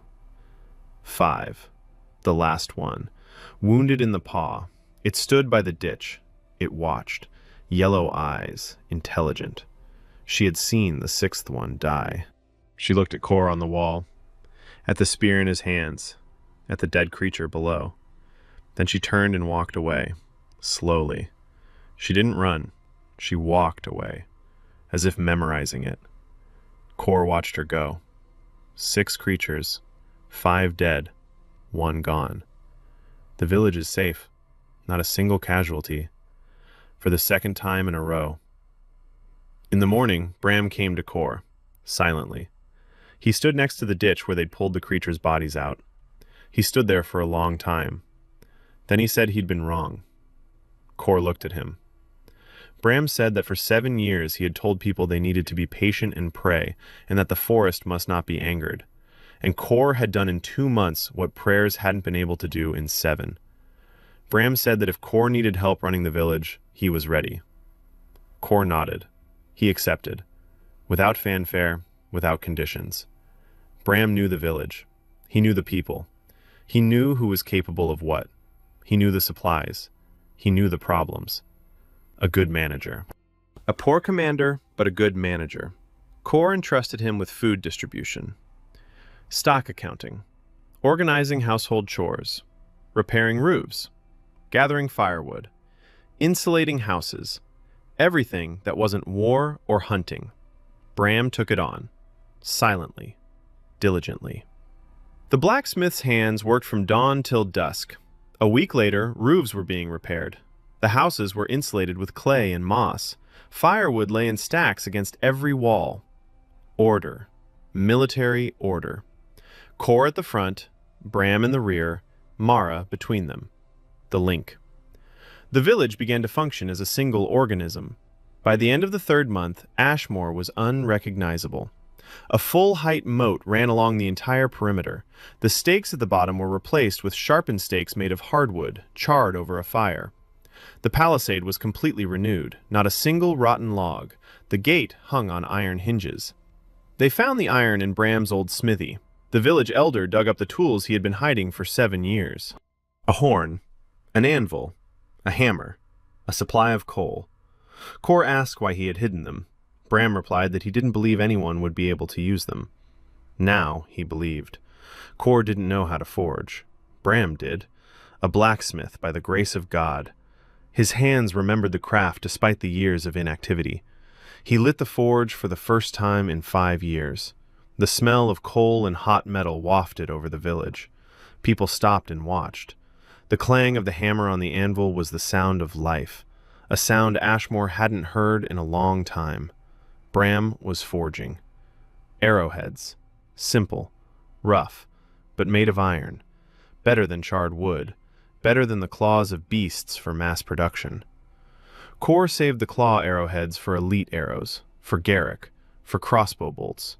Iron ones for everyone else. In 2 weeks, Bram forged 60 arrowheads. Kor fitted them to all the arrows. Then Bram turned to knives. Hunting knives. Short ones, with wooden handles. 12 of them. 1 for every hunter. Then axes. 4 new ones. Properly balanced. Kor checked. Good work. The axe flew straight. Cut deep. The village's arsenal grew with each passing day. 3 crossbows. 8 bows. 6 captured swords. 12 knives. 4 axes. 60 iron-tipped arrows. 20 bolts. For a village of 80 souls, this is an arsenal. Not an army, but an arsenal. Kor assigned roles to the men. The 12 hunters form the core of the fighting force. 6 of them are archers. 3 are crossbowmen. 3 are infantry with swords and spears. Garrick is the commander of the archery group. Tobin is the commander of the infantry. The rest of the village men are the militia. Axes and pitchforks, the last line of defense. Women and children are to be evacuated. Kor mapped out the evacuation route through the northern ravine, a path through the forest to a rocky shelter 3 kilometers away. Mara knew the route. Kor had taken her there twice. She remembered it. If the village falls, the women and children leave. Mara leads. Rin stays by her side. Always. That is the order. Kor conveyed it to Mara without explanation. She understood. She didn't argue. The 4th month. Midwinter. The frosts were growing stronger. The snow was deep. The forest stood white and silent. The traps were less effective. The animals had gone into hiding. Boars were less likely to venture onto the trails. Hares had retreated deeper into the woods. The catch had dropped. But their supplies held out. The smokehouses were full. Salted meat in barrels, pemmican in sacks. For the first time in 7 years, Ashmore wasn't starving in the winter. The children were gaining weight, slowly, but they were gaining it. Their cheeks were rounding out, their eyes were coming alive. Kor saw the orphan boys playing in the snow, running, pushing each other, laughing. A month ago, they had been sitting against the wall, waiting to die. Now they were playing. Rin played with them, not often. She was quieter than the others, but she played. Once, Kor saw her showing the youngest orphan how to tie a knot. Serious, focused, a 6-year-old teacher. He stood by the house and watched. Something tightened in his chest. Not pain, not fear. Something else. Dalton Reyes had not known this feeling. An operator has no right to such things. It gets in the way of work, distracts, makes you vulnerable. But Dalton is dead. And Kor stands by the house and watches his daughter teaching an orphan to tie knots. And this feeling doesn't get in the way. It gives him strength. Heder came in the evening. His face was serious.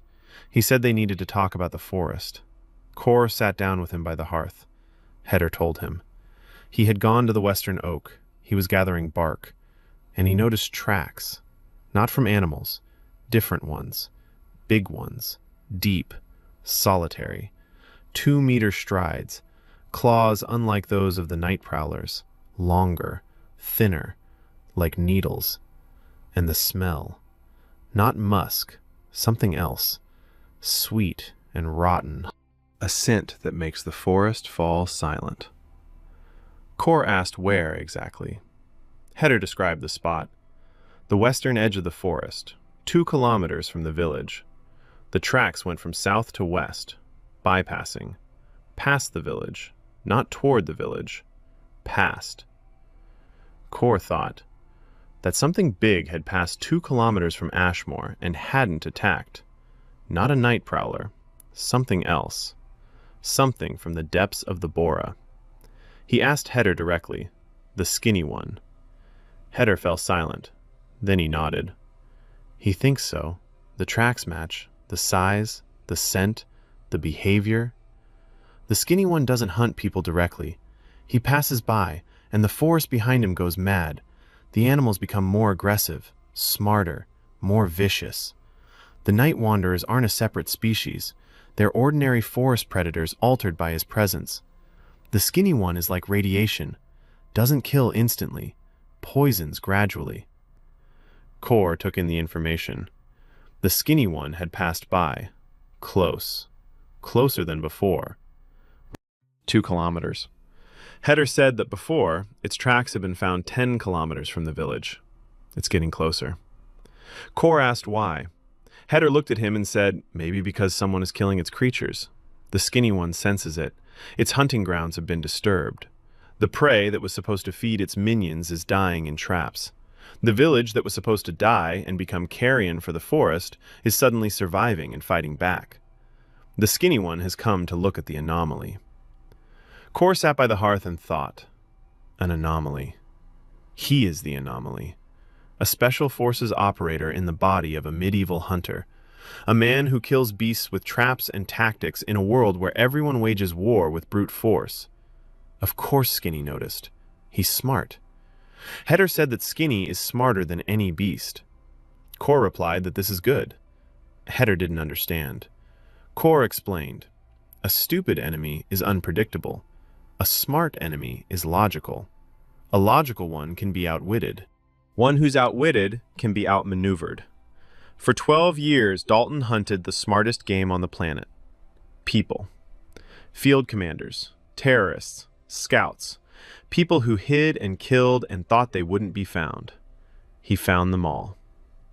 Skinny is smarter than a beast, but he isn't smarter than a man who has spent his whole life hunting people. Kor began to plan. Not an attack, reconnaissance.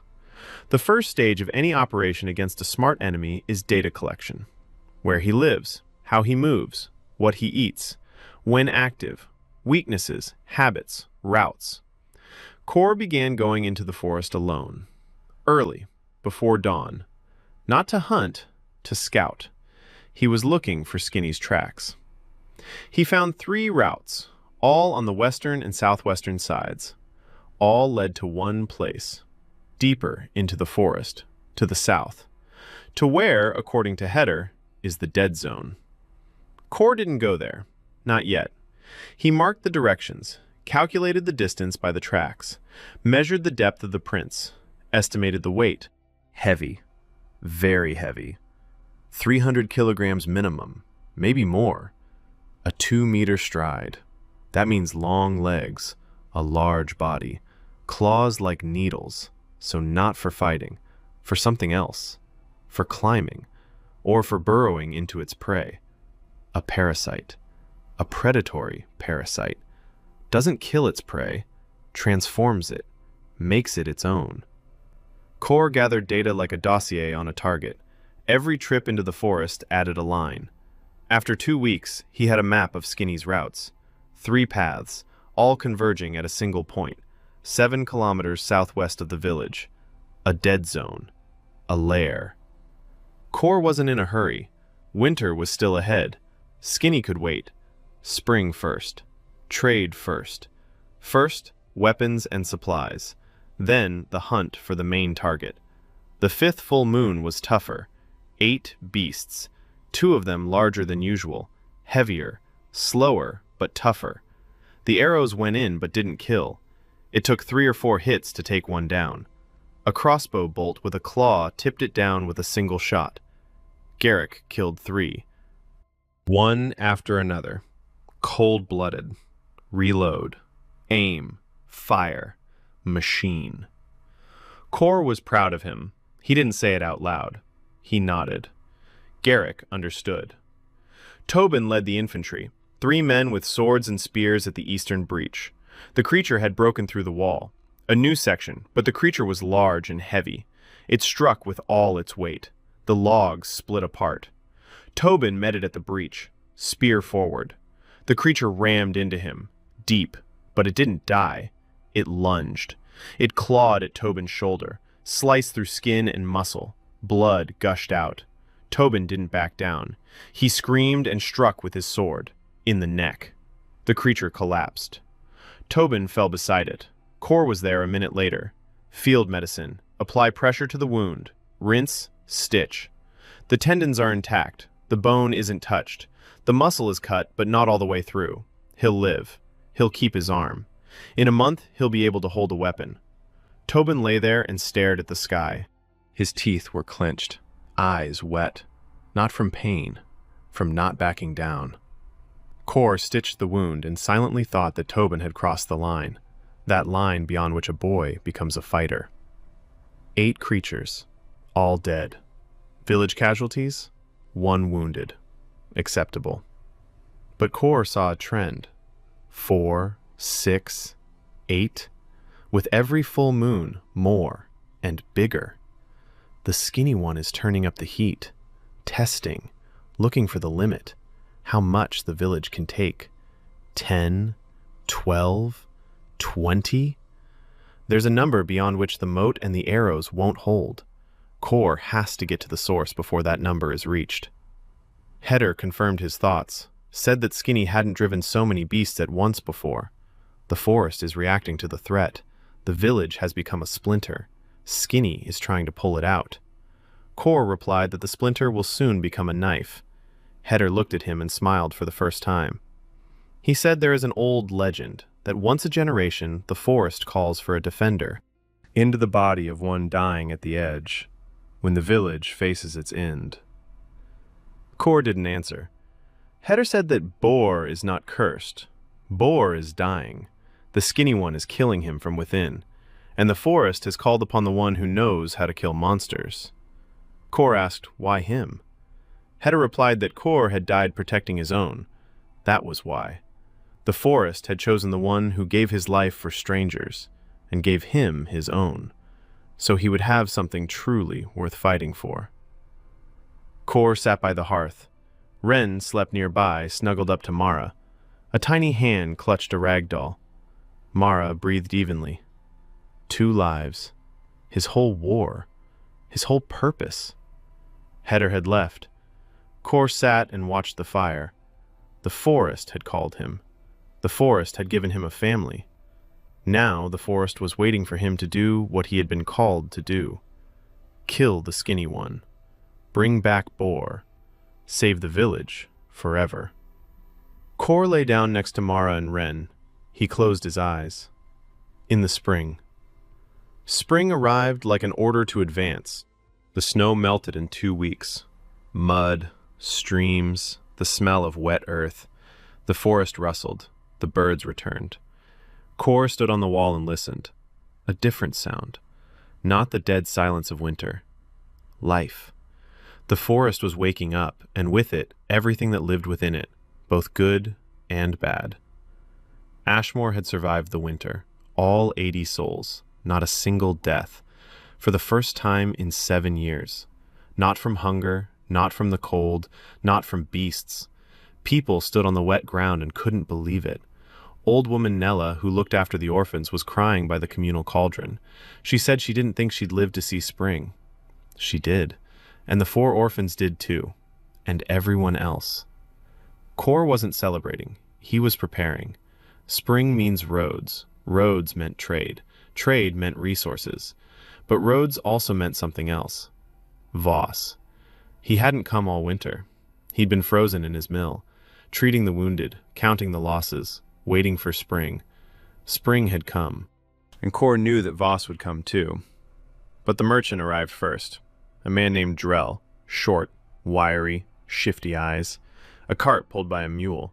He'd been traveling along the eastern road and turned toward Ashmore, following the trail of smoke. A sentry stopped him half a kilometer away, brought him to the gates. Kor met him himself. Drell looked at the village and made no attempt to hide his surprise. A moat, a wall, patrols, people who didn't look like walking corpses. He said he'd heard of Ashmore, a dead village in the Black Zone, and here it was alive, and it smelled of meat. Kor asked what he had on his cart. Drell showed him. Cloth. Coarse, cheap, but cloth. Iron, nails, staples, 2 sacks of grain, seeds, salt, sea salt, pure, better than rock salt. Kor showed him what the village had. Hides, tanned, boar and deer, smoked meat, rock salt, and 3 hides of night stalkers. Drell saw the hides of the beasts and froze. He touched them. He stroked them. His eyes lit up. He said they'd pay 50 silver pieces for a hide like that in the capital. Kor said he had 3, and there might be more. The haggling was brief. Kor bargained like a trader in a market in a conflict zone. No emotion, exact figures, clear terms. Drell tried to drive the price down. Kor didn't budge. 3 creature hides for all the goods from the cart, plus a promise to return in a month with whatever Kor ordered. Iron, lots of it. Tools, rope, cloth, and information. Kor asked for the information separately. What's being said around here? What people are saying about the Black Zone? What people are saying about the bandits? Drell told him willingly. You can tell a lot for a creature's hide worth 50 silver. Voss is alive. His gang has shrunk to 20. 6 left after the ambush on the trail. They chickened out. The rest are angry and hungry. Voss is looking for reinforcements. He's recruiting deserters and vagabonds. By summer, he might have 40 men again. Maybe more. He hasn't forgotten about Ashmore. He hasn't forgiven them. Drell said that at the inns, Voss tells how the peasants ambushed him and that he'll return and burn the village to the ground. Kor listened. He nodded. More news. The royal tax collectors. In the spring, they tour the district, collecting taxes. Ashmore was wiped off the map 7 years ago, paid nothing. But if the rumors reach the collectors and they come, they'll see a well-fed village with supplies, and they'll demand the debt. 7 years of unpaid taxes, a sum that will crush Ashmore. Kor took in the information. 2 enemies on the horizon, Voss and his gang, the Crown with its taxes, and the skinny one in the forest. 3 fronts. The operator was used to multitasking, but he had only one body. Resources were limited. He had to set priorities. First, the skinny one, the main threat. As long as he lives, the forest will spawn creatures. Every full moon is worse than the last. An endless war of attrition that the village will lose. Killing the skinny one means cutting off the source of the problem. Second, Voss, a human threat. Concrete. With a specific deadline. By summer. We need to be ready. Third, the Crown. A political threat. Uncertain. Maybe they'll come, maybe not. Diplomacy. Not his strong suit, but he'll figure it out. Kor decided to start with the skinny one. Over the winter, he gathered data. Routes, lair, behavior. The active phase will begin in the spring. Preparation, gear, reconnaissance of the route, and the strike. He called Garrick, told him the plan. Not the whole plan, just part of it. He said he was going into the forest, deep in, for a few days, reconnaissance. Garrick asked why. Kor replied that there was something in the forest that drew the beasts out every full moon, and he was going to find it and destroy it. Garrick was silent. Then he asked if he could go with him. Kor said no. The village needs a leader while he's gone. Garrick commands the hunters, Tobin commands the archers, Bram runs the farm, Mara handles evacuation if things go wrong. Kor is going alone. Garrick didn't argue. He trusted Kor, completely, unconditionally. Trust built over 4 months on blood, meat, and victories. Kor began to pack, gear for a long expedition, a knife, a small axe, a spear with a tip made from the creature's tooth, a rope. 30 meters. Pemmican for 5 days, a flask, a flint, cloth bandages, Hetter's herbal ointment for wounds, the creature's hide as a cloak, warm, durable, and the scent of musk. Maybe it will help. Maybe it will mask him among the creatures. Maybe not. He'll try. Hetter gave him a small bag of powder, dried herbs, bitter. He said that if you burn them, the smoke drives away small creatures. not the night prowlers, the little ones. Insects and snakes that dwell deep in the forest. Kor took it. Any advantage in the field means survival. The evening before he left, Kor was sitting at home. Mara knew. He'd told her. Not everything. He said he was going into the forest to scout. For 3 or 4 days. She was silent for a long time. Then she asked why. He replied that as long as there was something driving the beast toward the village, there would be no peace. She asked if someone else could do it. He replied that no one could. She nodded. She didn't argue. She didn't cry. She stood up and began packing food for him, silently. Her hands moved quickly, as usual. A woman sending her husband off to war. It wasn't the first time she'd done this. Old Kor would go into the woods and didn't always come back in one piece. But this Kor is different. He comes back. Always. With meat, with victory, with life. She believed in that. Kor saw. Ren approached, serious. She handed him a rope with a knot, slipping knot, a proper one. She had learned. In 3 months. Kor took the rope, looked at the knot, looked at his daughter, 6 years old, skinny. But no longer scrawny. Cheeks had appeared, eyes alive. She looked at him and waited. He said it was a good knot. She nodded. Seriously. Then she told him to come back. Kor crouched down in front of her, looked into her eyes. Said he'd come back. For sure. She hugged him, little arms around his neck. Strong. The first hug. The first real hug in all those months. Kor hugged her back. Light. Warm. Alive. His daughter. Not Dalton's. Not old Kor's. His. Earned. With every scrap of meat and every sleepless night on the wall. Mara stood nearby and watched. Her eyes were shining. Kor stood up, kissed Mara, briefly. Took the bag, the spear, left the house. Dawn. The cold air of a spring morning. The smell of melting snow and fresh earth. Kor walked through the gate. Garrick stood at the exit, silent. He nodded. Kor nodded back. 2 men who didn't need words. He entered the forest. Familiar trails. He covered the first 2 kilometers quickly. Traps, marked trees, his territory. Then the trails ended. Beyond that lay a forest he didn't know. The deep forest. Dark, dense, older trees, thicker trunks, denser canopies. Light barely penetrated. Kor headed southwest, following the map in his head, following the routes he'd mapped out over the winter. Skinny's trail led here, 7 kilometers from the village, a 4-hour trek through the windbreak. He walked quietly, just as he'd been taught, foot on the toe, weight distributed smoothly, breathing even.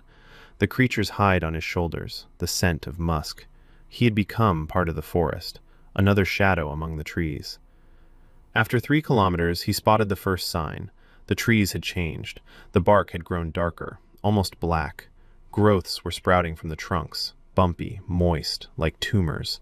The smell was sweet and rotten, not strong, just in the background, but it was there. The moss on the ground was different too, not green, gray, soft as cotton. His feet sank into it. Kor kept walking. The sounds of the forest were changing. The birds fell silent. First the distant ones, then the nearby ones. By the 4th kilometer, he was walking in silence. Complete, absolute. No wind, no birds, no rustling. Only his footsteps on the gray moss. The 5th kilometer. The trees grew sparser, but not because the forest was thinning, because the trees were dying. The trunks stood, but the crowns were bare.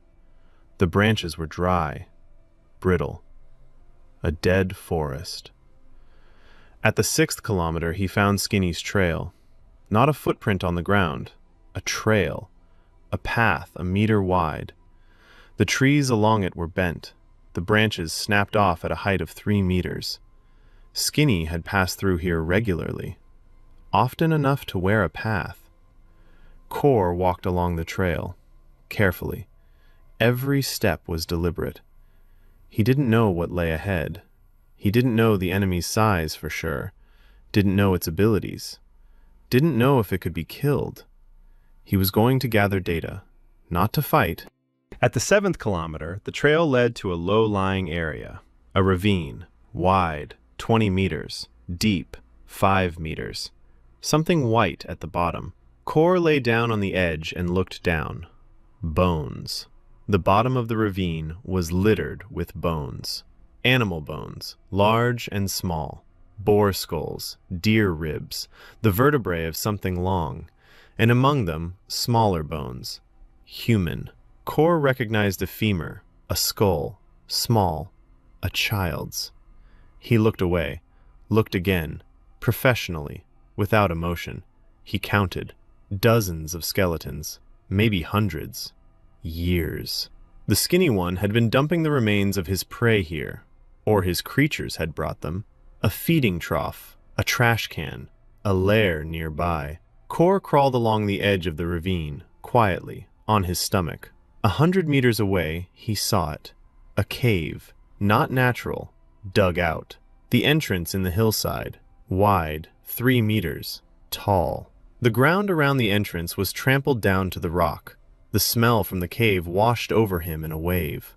Sweet rot, thick, tangible. Kor pressed his face against his sleeve. He breathed through the fabric. His eyes watered. The entrance was dark. He couldn't see anything inside. Kor lay on the edge of the ravine and watched. He didn't move. He waited. An hour. 2. The sun moved across the sky. The shadows shifted. Nothing came out of the cave. The skinny guy was inside. Or he'd left another way. Kor wouldn't go inside. Not now. Not alone. Not without preparation. He remembered everything. The layout, the approaches, the size of the entrance, the ravine with the bones, the distance from the village, the route. He turned around and crawled back, quietly, slowly. After a kilometer, he stood up. He walked, faster, away from the dead zone, toward the living forest, toward the birds, toward the sounds. 4 hours later, he was on familiar trails. 5 hours later, at the village. Garrick met him at the gate. Kor went inside. He went to Heder, sat down by his hearth, told him everything. The cave, the ravine, the bones, the smell. Heder listened, nodded, then asked what Kor was going to do. Kor answered with one word. Prepare. Kor prepared for 3 weeks. Every day he went into the forest and worked on the route to Skinny's lair. Not alone, with Garrick and Tobin. Tobin had recovered from his wound. His shoulder still ached, but he held his arm steady. The guy had toughened up after his injury. His eyes were calmer, his movements more precise. Pain teaches better than any instructor. Kor broke the route down into 3 stages. The first stage was from the village to the border of the dead zone, 4 kilometers. A familiar forest, their own trails, safe. The second stage was from the border to the ravine with the bones, 3 kilometers through the dead forest. Dangerous, silent, no cover from sounds. Every step could be heard. The third stage was the ravine and the approach to the cave, the most dangerous part. During the second stage, Kor began building, not traps for animals, combat traps, for the skinny one. He didn't know the creature's exact dimensions, but he knew its weight, 300 kilograms minimum. He knew its height, 3 meters by the broken branches. He knew the creature was smart. So the trap had to be one that a smart creature wouldn't see. The first trap was at the 5-kilometer mark. A pit, 2 meters deep, 1 meter wide, on Skinny's trail. The 3 of them dug for 2 days. They carried the dirt away in sacks so as not to leave any traces. The bottom of the pit was studded with spikes, not wooden ones, iron ones. Bram forged 12 spikes from captured swords, thick, sharp. A creature weighing 300 kilos would run into them and get stuck. We covered the pit with poles and moss, gray moss from the dead zone, perfect camouflage, indistinguishable from the ground.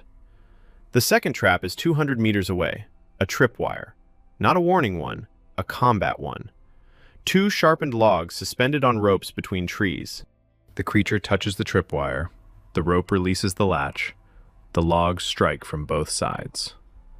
at a height of 3 meters, at the height of Skinny's torso. The force of the impact is enough to break a boar's ribs. Whether it's enough for Skinny is unknown, but it will slow him down. The third trap is right at the ravine, a net. Core spent a week weaving it, from boar sinew and rope, sturdy, stretched between 4 trees above the trail, at a height of 4 meters. It drops on command. The tension line is on the ground.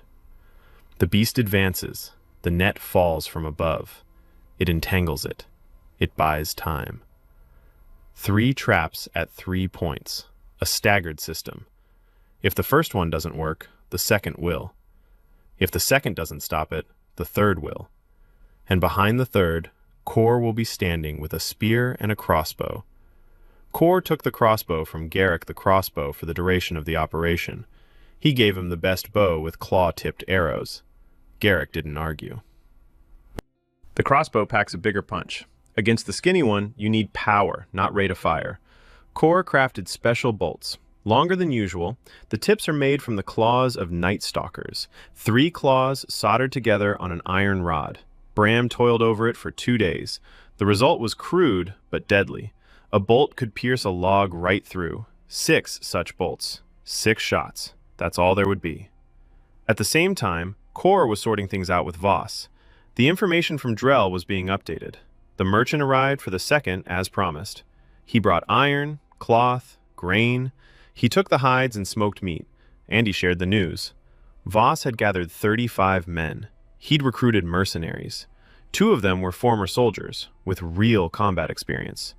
Voss is waiting for the start of summer, when the roads dry out and he can lead his squad without leaving muddy tracks. Core calculated. 3 weeks until summer, 3 weeks until Voss, and Skinny in the forest. 2 fronts at once. You can't fight on 2 fronts, so one must be closed before the second opens. Core decided to go after Skinny now, before Voss, close off the forest, then close off the road. He chose the night, full moon. Sounds crazy, to go to Skinny's lair when his beasts are out hunting, but Core thought otherwise. On a full moon, the beasts leave the lair, toward the village, toward other villages if there are any. The lair empties out. Skinny is left alone. If the village holds the beasts at the perimeter and Core strikes the lair at that moment, then Skinny will be left without his retinue, alone, facing traps and a crossbowman.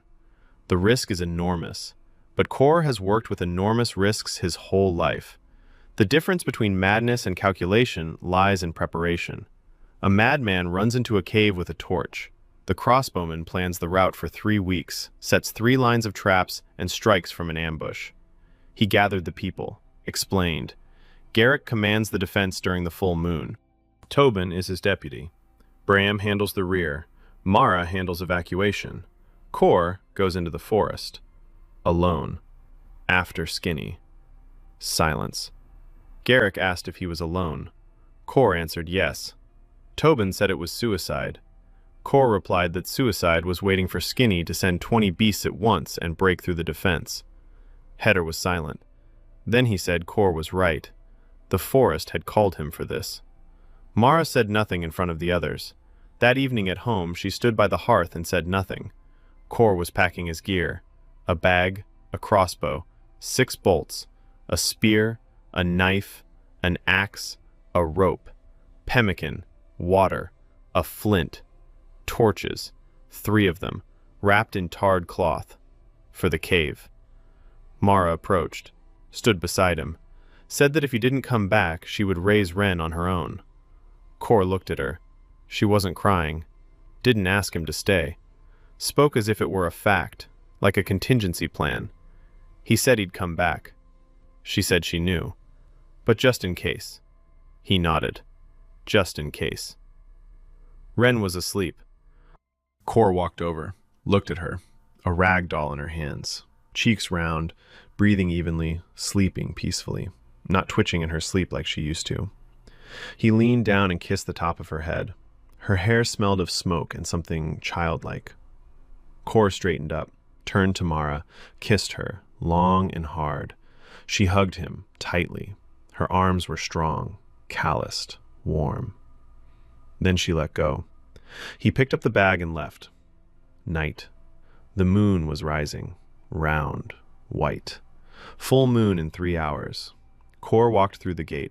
Garrick was standing on the wall. He didn't have a crossbow, a bow, and 30 arrows. The guy nodded. Kor nodded back and walked off into the darkness. Kor walked through the forest in the dark. The moon cast light through the treetops, white spots on the black earth. He walked quickly. Familiar paths. The first 4 kilometers in an hour and a half. His feet remembered every route, every stone, every turn. At the edge of the dead zone, he stopped. He listened. Far behind him, near the village, a sound reached his ears. Faint, high-pitched. The screech of creatures. The full moon had begun. They were heading for Ashmore. Garrick would meet them. Kor turned and walked on. The dead zone. The silence thickened. No birds, no rustling, only his footsteps on the gray moss. The moon shone brighter here. The dead tree crowns didn't block the light. Bare branches stood like skeletons against the white sky. Kor followed the route, past the first trap. The pit is camouflaged. Not even he can see it. Good. Past the second. Logs hang in the shadows between the trunks. Ropes are taut. The traps are in place. Past the third. A net over the path, invisible in the dark. He passed all 3 lines and came out to the ravine. Bones below glowed white in the moonlight. Skulls stared up with empty eye sockets. Kor didn't look at them. He looked at the cave. The entrance was dark. A smell wafted from it, stronger than during the day. Sweet rot. Thick. Almost visible, like fog. Kor wrapped a cloth around his face. He breathed through it. His eyes watered. He took out a torch. He didn't light it. Not yet. He lay down at the edge of the ravine. He watched. He waited. It was quiet in the cave, but Kor could sense it. Something was there. Big. Alive. Breathing.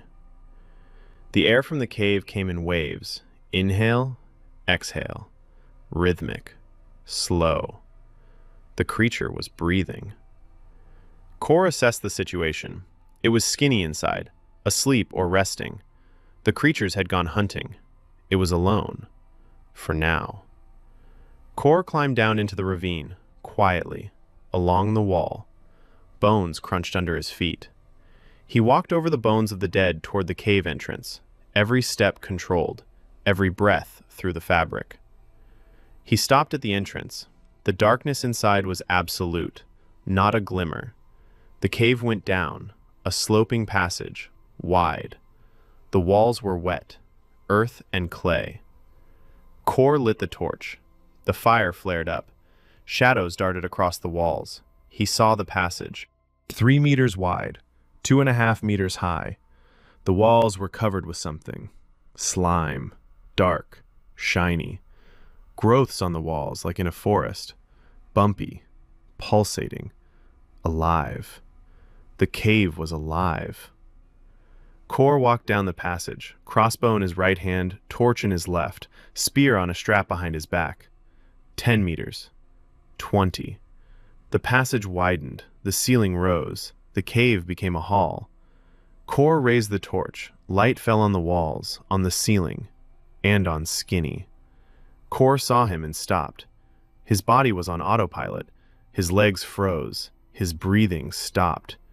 His eyes locked onto the target, his brain processed the data. The skinny one lay in the center of the hall, or rather, he wasn't lying down, he was part of the floor. His body was sprawled out, long, 5 meters from head to tail, not 3, 5. Slender, elongated, long limbs, 6 legs, not 4, 6. Each ended in a cluster of claws like needles. The head was flat, wide, no eyes, or the eyes were hidden. The mouth was closed. The skin wasn't skin, something between skin and tree bark, gray, bumpy, covered in growths like the walls. It was part of the cave. The cave was part of it. The growths on the walls are its body, its roots, its network. It didn't just live in the cave, he had grown into it. Skinny, not a predator. Skinny, a parasite, a fungus, or something like a fungus. Alive, ancient. The network of growths is his nervous system, or his digestive system, or both. The creatures in the forest are infected by him, his spores, his poison, his influence. He changed them because they are part of him, an extension, tentacles, hunters who bring prey to their master. Kor stood and watched. The operator inside was calculating. 5 meters, 300 kilograms, 6 legs, no eyes. It had burrowed into the cave. Is it vulnerable? Yes. All living things are vulnerable. Where? The head, the neck, if there is one, where the body meets the ground. The roots. Pull out the roots, and the creature will lose its footing. It will lose its connection to the cave. It will become just meat. Big, heavy, dangerous, but just meat. Kor raised his crossbow, took aim, at the head. Flat, wide, 10 meters away, impossible to miss. He fired. The bolt flew out with a whine. The clawed tip struck Skinny's skull. It went in, deep, the full length of the tip. Skinny jerked. The whole hall jerked. The walls shook. The growths on the pulsed. A sound burst from Skinny's maw. Not a roar, not a screech. A low hum. A vibration. Kor felt it in his bones. His teeth ached. His head buzzed. Nausea hit him. He held his ground. He reloaded the crossbow. 3 seconds. His hands moved on autopilot. The skinny one was rising, slowly. Its body was tearing away from the floor. The roots were snapping, squelching. Black slime oozed from the tears. The creature turned. Its head swiveled toward Kor, eyeless, but it saw him, felt him. Its maw opened. No teeth. Instead, rows of needles. Thin, long, like claws on its feet. A stench burst from its mouth that nearly made Kor faint. Concentrated rot. Poison. A weapon. Kor fired. The second bolt. Into the maw. The tip pierced the soft palate. The skinny one twitched. The rumbling grew louder. The walls of the hall crumbled. Clumps of earth fell from the ceiling. Kor retreated toward the exit. 2 steps. The skinny one moved. Faster than Kor had expected. Too fast for such a mass, for such a body. 6 legs carried it forward. The claw-like scraped the ground. The body flowed like liquid. No jerks. Smoothly. Deadly smoothly. Kor turned and ran, upward, toward the exit. Behind him, a sloshing and a grinding. The skinny one was following. In the passage. Too narrow for him. He squeezed through. The walls creaked. Growths burst. Slime flowed. Kor leaped out of the cave into the ravine. Bones underfoot. He jumped onto the ravine wall. Upward. Claws dug into the ground. Arms pulled his body up. The crossbow on his back. The torch discarded below. It burns on the bones. He made it to the edge of the ravine. He turned around. The skinny one was coming out of the cave, in the moonlight. Kor saw him in full. 5 meters of gray, bumpy body, 6 legs spread out, head raised, 2 bolts sticking out, one in the skull, one in the mouth. Black slime flowing. He's wounded, but alive, and angry. The skinny one scrambled up the ravine wall. Needle claws dug into the ground like nails. He was climbing fast. Kor ran, down the trail, toward his traps. Behind him, a grinding and sloshing. The skinny one was on the surface. He was coming, fast. Kor ran. Branches lashed his face. Gray moss squelched under his feet. 100 meters, 200. The net. The 3rd trap. Kor leaped over the tripwire, landed, rolled, turned around. The skinny one was walking along the path, straight into the net. His front leg stepped on the tripwire. A click. The ropes released. The net fell from above. Covered him. The skinny one lunged. The net of sinew and rope wrapped around him. Needle-like claws tore at the threads. one by one. Kor reloaded the crossbow. Fired. Point. 10 meters. In the side. The bolt went in deep. Skinny howled. A thud rang in his ears. Kor staggered. He steadied himself. He reloaded. He fired. The fourth shot. In the neck. A direct hit. The skinny one thrashed in the net, tearing at it. Half the threads were torn. It would break free in seconds. Kor ran on. 200 meters. The second trap. Logs. He ran past it. He turned around. The skinny one had torn through the net. It was coming after him. Point. 4 bolts in its body. Black slime on the ground. But it kept going. The creature stepped onto the line of the second trap. Its front leg caught the rope. The latches released. 2 logs slammed down from the sides, simultaneously. A crunch. The skinny one staggered. One of its 6 legs buckled. Broken. Kor reloaded. The 5th bolt. He fired at the fallen creature. In the head. Next to the first bolt. It went in. The skinny one slammed its snout into the ground. Got up. On 5 legs. The 6th one was dragging itself along. It was still coming.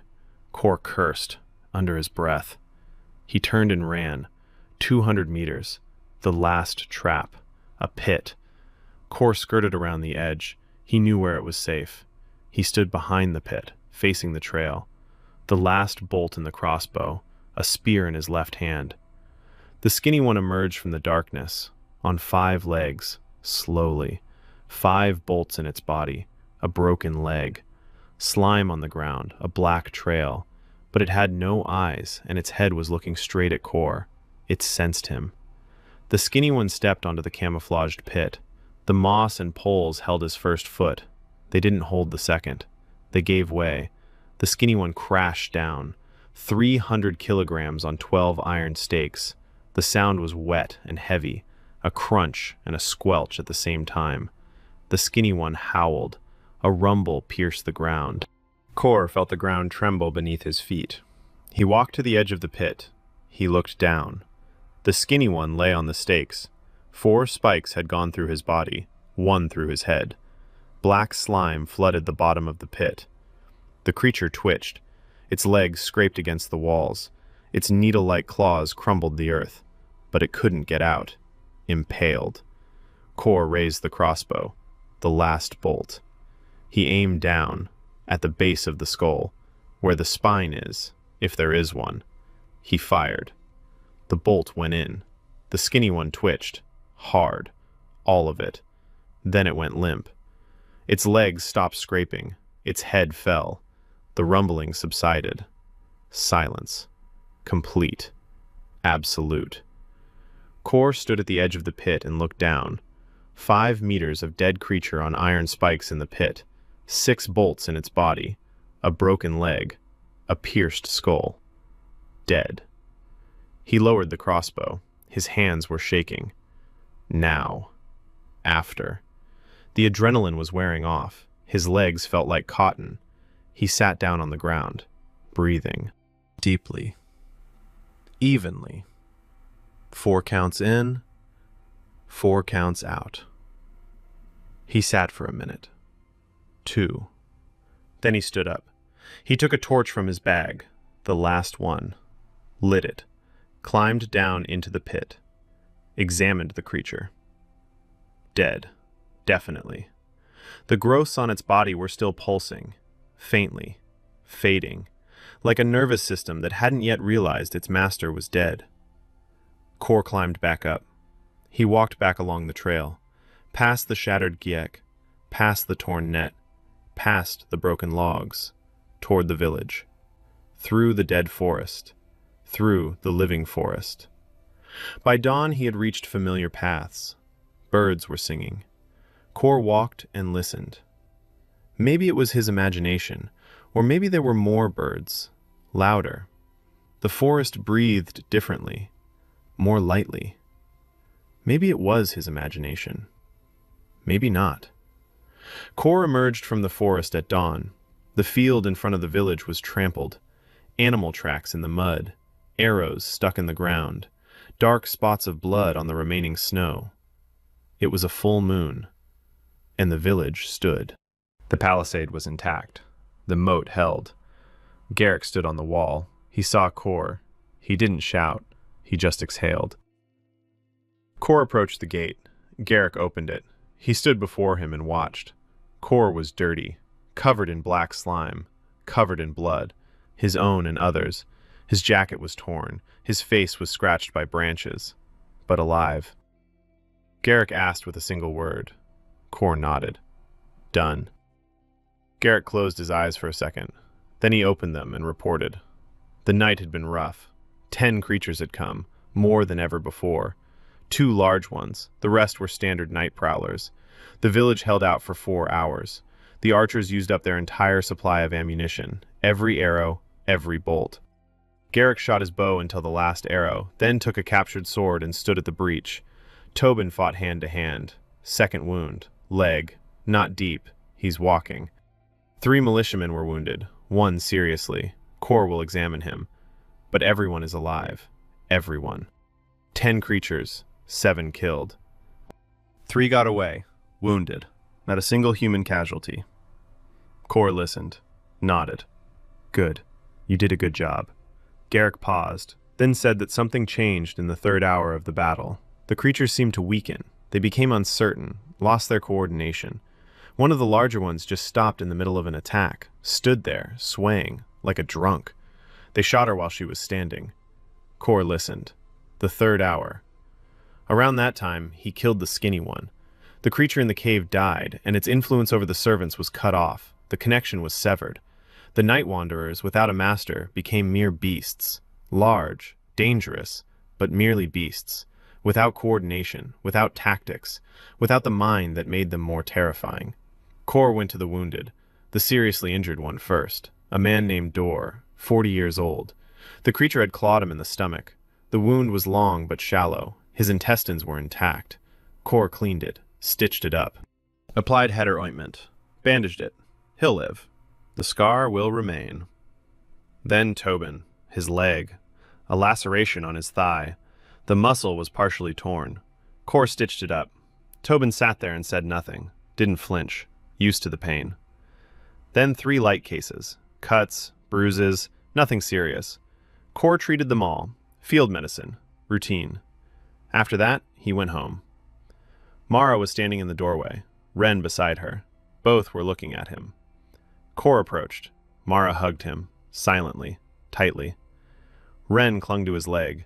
He stood there, stinking, slime-covered carcass of a dead monster, and 2 women were holding him as if he might vanish. He didn't vanish. He went inside, sat by the hearth. Mara brought water, warm. He washed up, ate, boiled meat and broth, the taste of home. Then he lay down on the bed, closed his eyes, and fell asleep. Slept for 16 hours. Mara didn't wake him. Neither did Ren.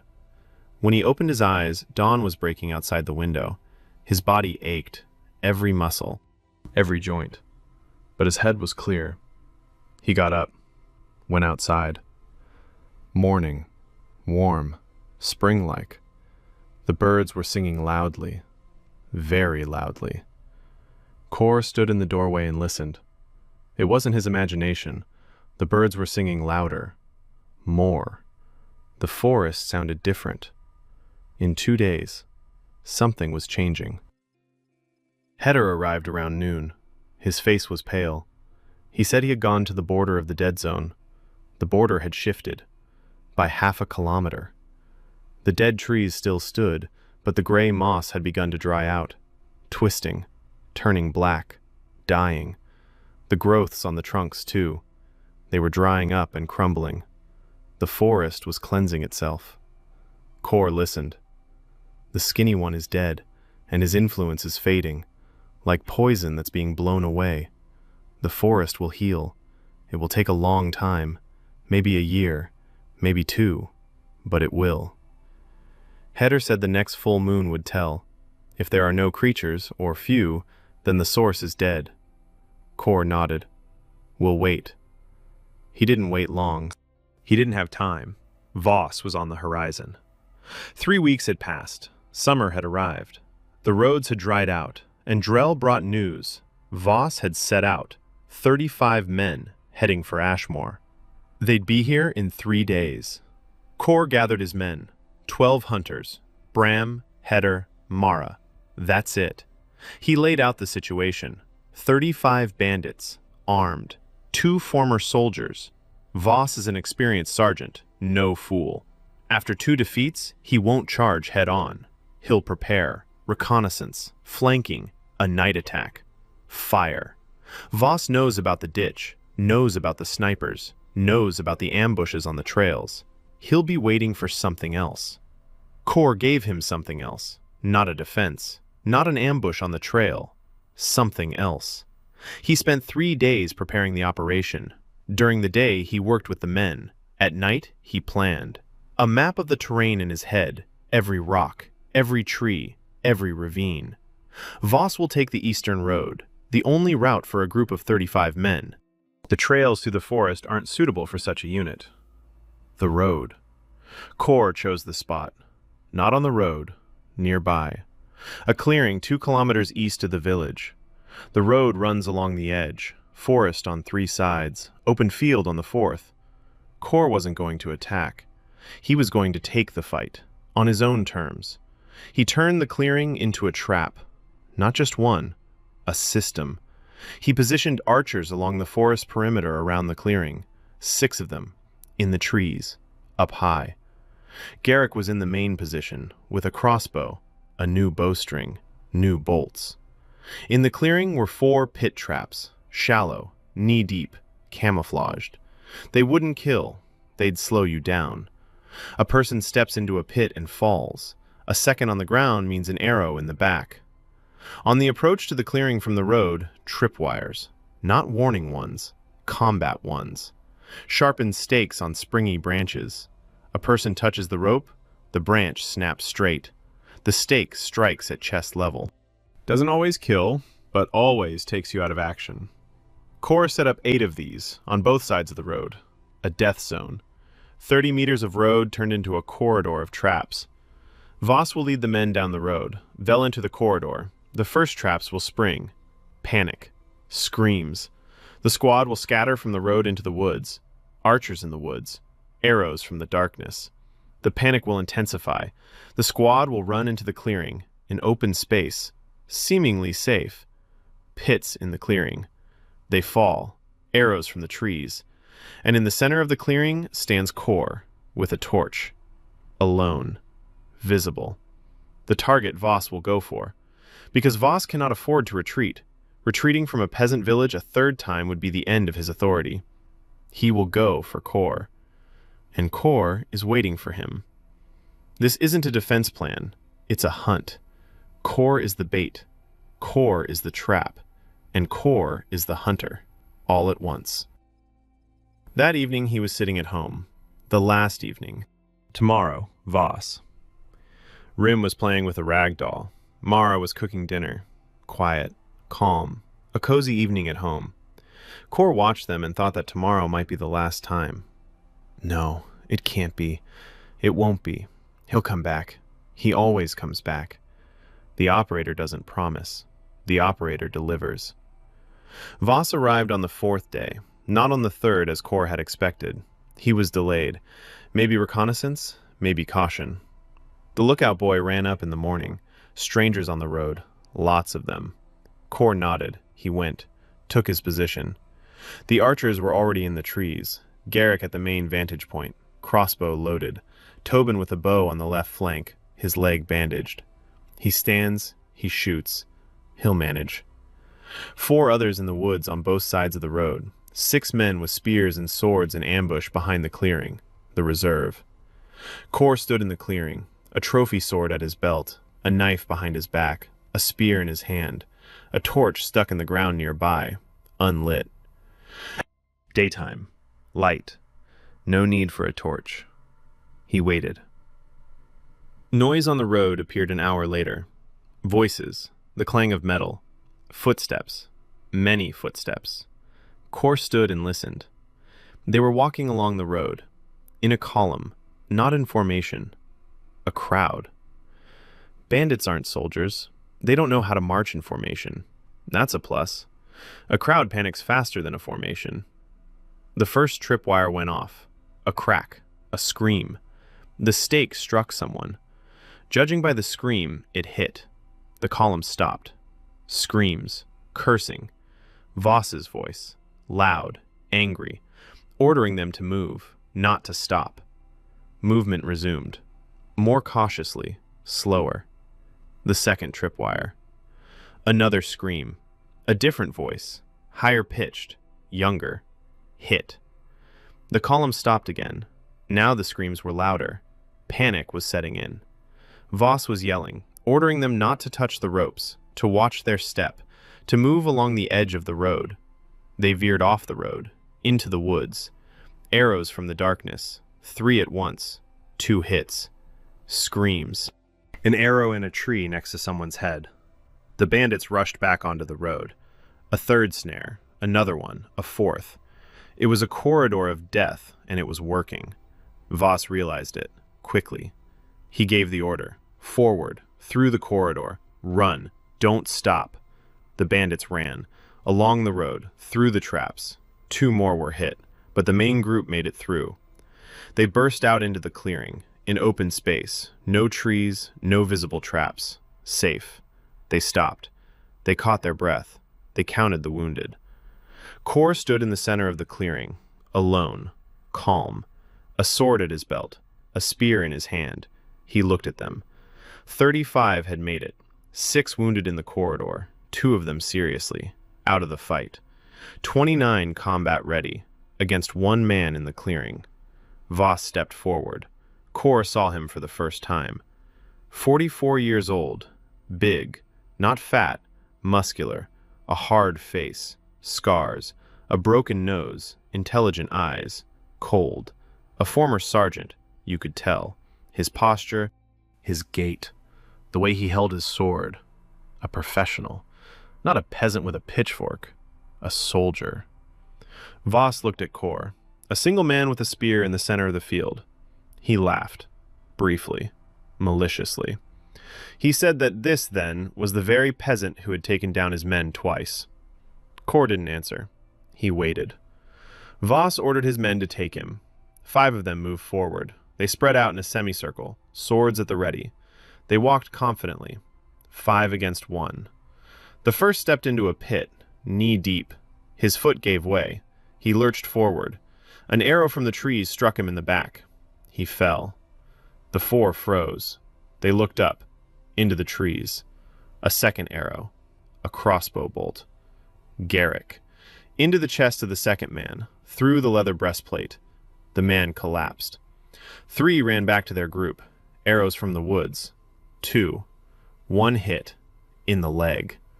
Panic. The bandits huddled together. In the center of the clearing, the worst thing they could do. A crowd of people is one big target. Arrows came from 3 sides. Garrick shot with precision. Bolt after bolt. Reload. 4 seconds. A shot. A hit. Reload. Tobin shot faster. A bow. 3 arrows a minute. Not all of them hit, but at that distance, misses were rare. Kor stood and watched.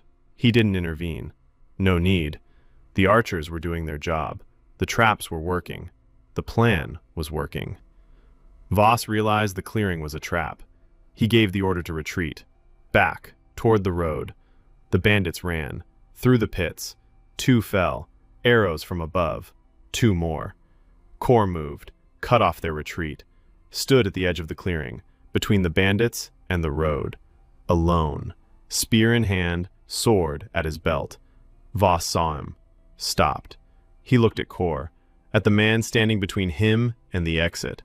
Alone, against what remained of his squad. Of the 35 combat-ready men, perhaps 20 remained. Maybe fewer. Wounded, frightened, demoralized. The arrows from the forest ceased. Kor whistled. A signal to cease fire. Silence. Voss stood 10 paces away, sword in hand, heavy breathing, eyes wild. Kor spoke, calmly, quietly, as if in negotiations. He said that Voss could turn around and leave, with those who could walk, to take the wounded, to head east, not to return. ever. Ashmore was not his territory, had never been and never would be.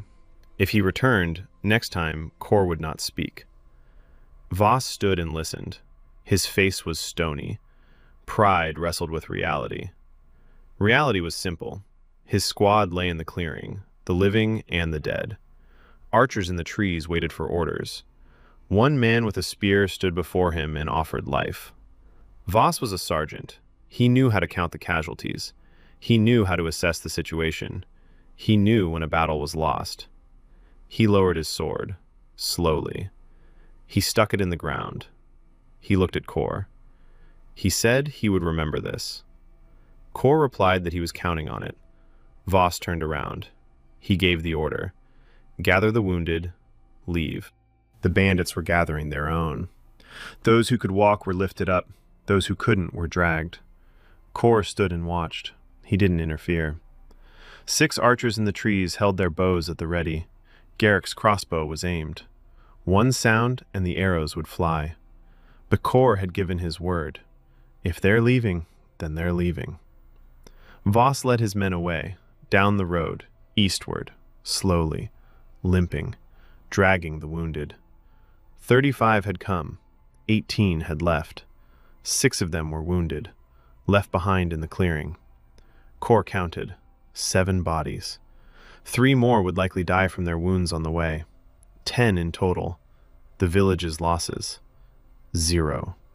Not a single casualty. Not a single wounded. A clean victory. A special operation from start to finish. Reconnaissance. Preparation. Traps. Ambush. Suppressive fire. Psychological pressure. Negotiations. The enemy's retreat. Textbook. Kor stood in the clearing and watched the road along which Voss was leaving. He didn't feel victory. He felt exhaustion. Deep. Bone deep. He'd been doing this for 12 years, killing people, planning murders, carrying them out. In his past life, for money and orders. In this one, for his family and the village. There is a difference. But his hands are just as dirty. He gathered the spoils. Swords, crossbows, 2 new ones, 5 in total for the village. Leather breastplates, knives, silver, lots of it. The bandits had money, looted. Now Ashmore's money. Kor handed the silver to Bram, for the village's needs. Tools, seeds, livestock, when the merchant arrives. Garrett climbed down from the tree. He walked over to Kor. He stood nearby. He was silent. Then he said that Kor could have killed Voss. Kor replied that he could have. Garrick asked why he hadn't killed him. Kor replied that a dead Voss would be a martyr around whom new bandits would gather.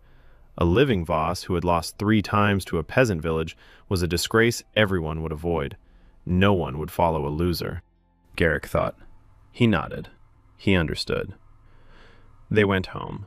To the village, across the field, through the gate, past the moat, past the wall. Home. Mara was waiting at the threshold. Ren was beside her. Kor approached. He knelt down in front of his daughter. He looked into her eyes. She touched his face. Dirty, tired, but unharmed. She smiled. Widely. The first real smile he had seen. Not a shadow of a smile. Not a hint. A real one. Teeth.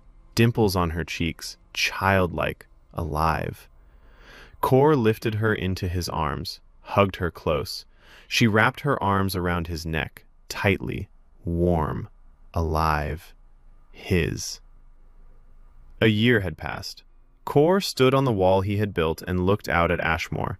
The village below was alive, truly alive, not just surviving.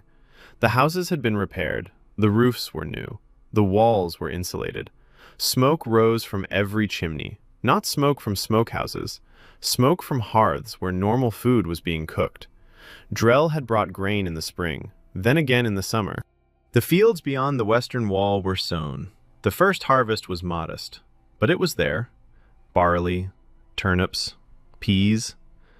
Mara organized the planting. The women worked in the fields from dawn to dusk. The men hunted in the morning and helped in the fields after lunch. Everyone is busy.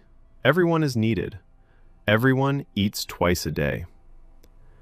Kor climbed down from the wall and walked through the village. The street has been packed down. The mud has been cleared away. Drainage ditches on either side. His idea. Simple. But the village no longer drowns in mud after the rains. At the smithy, Bram was hammering away. Steadily. Rhythmically. He was making hinges for the new gate. The second gate. The northern one. Kor had cut a passage through the ravine to the north. A bridge over the ravine. A gate. A second way out of the village. An evacuation route. And a trade route. Now Ashmore could be entered from two sides. Drell used to come every month. Then he started coming twice a month. Then he brought another merchant. The creature hides had run out. No new creatures were coming. The last full moon after Skinny's death was quiet. 3 small beasts emerged from the forest. Not night prowlers, ordinary predators. Large, dangerous. But without that terrifying intelligence, without coordination, without tactics. They were shot down from the wall in a minute. The next full moon passed without any attacks at all. The forest was recovering. The dead zone was receding. Over the course of a year, it had shrunk by half. The gray moss had disappeared. The growths on the trees had crumbled away. Young shoots were pushing through between the dead trunks. In 2 years, the dead forest would be overgrown. In 5 years, there won't be a trace left. Heder went into the forest every week. He watched. He returned and reported to Kor. The grasses had returned. The ones that grew 30 years ago, before the skinny one. Berries, mushrooms. The forest was giving back what it had taken 7 years ago. Trade was flourishing. Skins of common animals, smoked meat, salt, honey. Kor found wild beehives in the forest and hauled 3 back to the village. Mara set up an apiary. Honey worth its weight in silver. Money flowed into the village. Iron, tools, cloth, seeds, goats. Drell brought 5 goats. Milk, cheese. The children drank milk. For the first time in their lives, some of them. The royal tax collectors arrived in the middle of summer. 2 of them, on horseback, armed, with papers. Kor met them at the gate, calmly, without hostility, invited them inside, fed them, gave them drink, showed them the village. They looked at the moat and the walls and the hunters with crossbows and didn't understand what they were seeing. A village crossed off the map 7 years ago. A dead zone.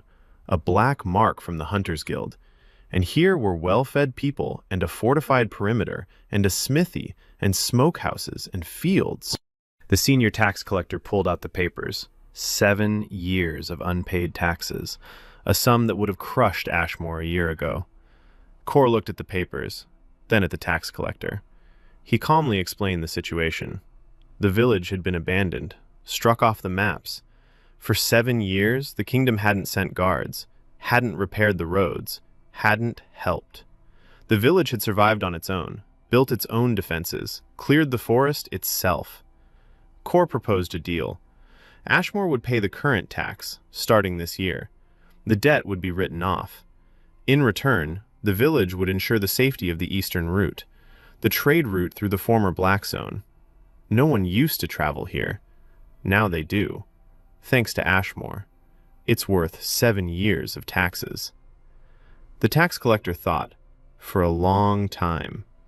Then he looked at the walls, at the hunters, at the crossbows, at the faces of the men who killed monsters and bandits and weren't particularly afraid of 2 officials. He agreed. Signed the paper. Ashmore returned to the kingdom's map. Officially. Alive. Paying. Protected. A second year passed, then a third. Kor stood on the wall he had built. Tall, sturdy. Not a palisade made of rotten logs. A wall. A stone foundation. A log top. A deep and wide moat. A drawbridge at the main gate. Bram built it. The blacksmith's hands and Kor's mind. Together. The village lived below. Not 80 souls. 120. People came. From neighboring dying villages. From the towns along the road. Rumors spread. Ashmore. A place where they feed you. Where the walls are strong. Where the hunters know how to shoot. where the village head is a former blacksmith and the chief hunter is that very same Kor who cleared the dark forest. Kor wasn't the village head. He gave that role to Bram. Officially. Bram was in charge. He ruled well, firmly, fairly. Kor commanded the hunters and the defense. Garrick had risen to become the commander of the rifle squad, 22 years old. Broad-shouldered, calm, the best marksman in the county, maybe the best in the kingdom. The crossbow in his hands was an extension of his body. Tobin commanded the infantry, 20 years old, quick, tough, 2 scars, shoulder and hip. He wore them with pride. The 12 hunters became 20. New ones arrived, and Kor trained them as he had trained the first, quietly, patiently, methodically. Traps, ambushes, silence, patience, discipline. Not an army, but the best militia the Eastern Route had ever seen. Voss didn't return. Rumors said his gang had fallen apart. 2 former soldiers left, then 5 more, then more. No one needs a defeated captain. Voss vanished. Maybe he drank himself to death at some inn. He went to another province. Kor didn't care. The threat was over. The forest had changed. The dark grove was no longer dark. The trees stood tall and old, but light filtered through them.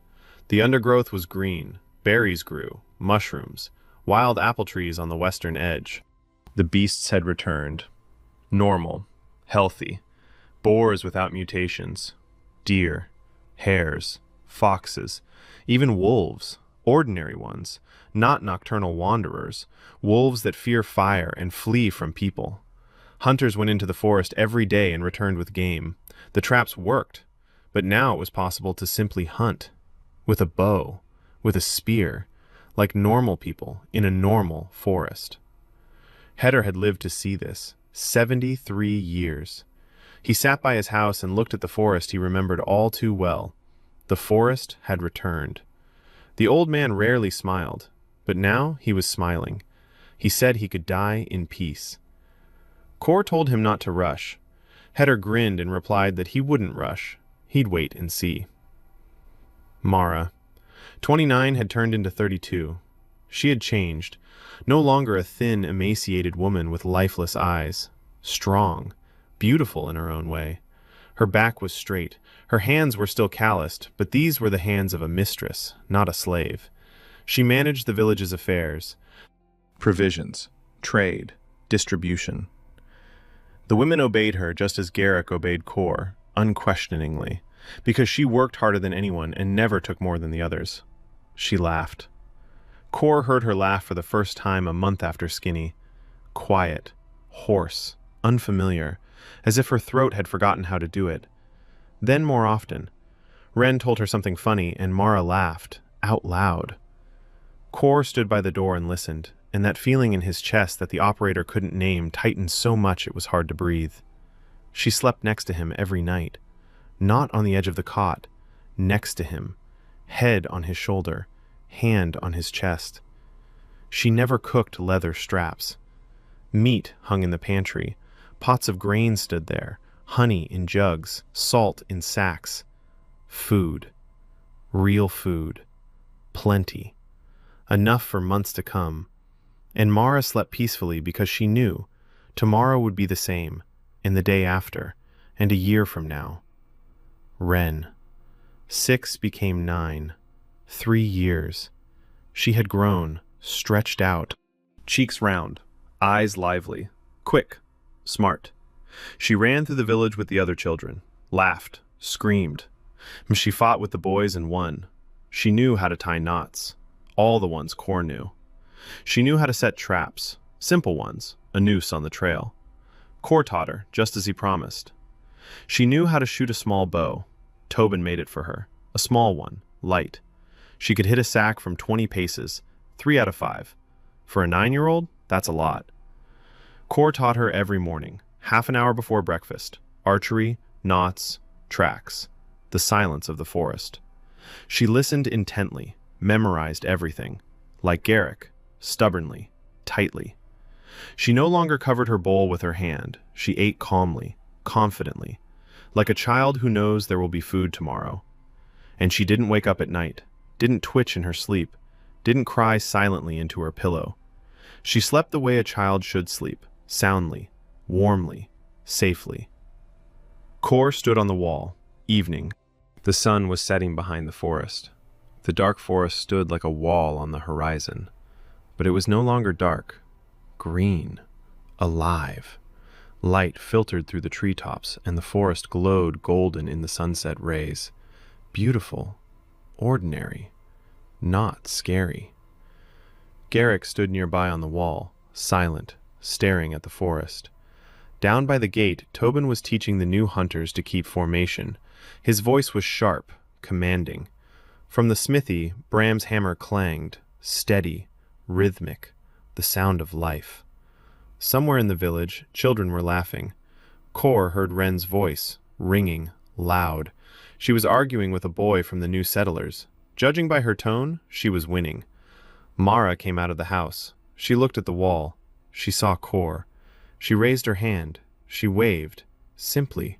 Ordinary. A wife waving to her husband from the yard. The evening routine of a family that is no longer afraid. Kor raised his hand in response. Garrett glanced at him. He said nothing, but the corner of his mouth twitched. Almost a smile. Kor looked at the forest. Dalton Reyes. 34 years of his first life. 12 years of war. 4 continents. Operations no one would ever know about. People he had killed. People he hadn't saved. He died covering a group during an evacuation. And the forest at the edge of the world called him back. It gave him a body. It gave him a family. It gave him a village. It gave him enemies he could defeat. And he defeated them. Not with a sword, not with magic, not with strength. With his head. With traps. With tactics. With patience. With care. With meat for his hungry daughter. With a moat for the defenseless village. With an arrow for the monster in the forest. And with a quiet evening for the woman who no longer weaves belts. Kor climbed down from the wall. He walked through the village, past the smithy, past the smokehouse, past the new well, past the children playing in the mud. He went inside. Rin was sitting at the table, trying to carve a figure out of wood with a knife. It wasn't turning out well, but she was trying. Stubborn. His daughter. Mara was stirring the pot. The smell of cooked meat and herbs. Home. Warmth. Food. Family. Kor sat down by the hearth, took off his boots, stretched his legs toward the fire. Ren came over and showed him the figure, asked if it looked like a boar. Kor looked. It didn't. Not at all. He said it looked very much like one. She beamed. Mara set a bowl in front of him, full, hot. Meat, barley, herbs. He ate, slowly, peacefully. Ren ate beside him, Mara across from him. 3 people at the table. Dinner. An ordinary dinner for an ordinary family in a village that was no longer dying. Kor finished eating, leaned back against the wall, closed his eyes. For the first time in 2 lifetimes, he wasn't planning the next operation. He wasn't counting bullets. He wasn't checking the perimeter in his head. He wasn't waiting for an alarm. For the first time in 2 lifetimes, the operator was resting. Because the mission was complete. Everyone was alive, everyone was full, everyone was home. Kor opened his eyes. He looked at Ren. She was nibbling on a piece of bread and carving her figurine, with both hands at once. He looked at Mara. She was clearing the table and quietly humming something. No words, just a melody. It was the first time he'd heard her sing. He was sitting by the hearth in the house he'd built, in the village he'd saved, next to the woman he'd fallen in love with and the daughter for whom he'd done everything. And for the first time in 2 lifetimes, Kor felt that he was home.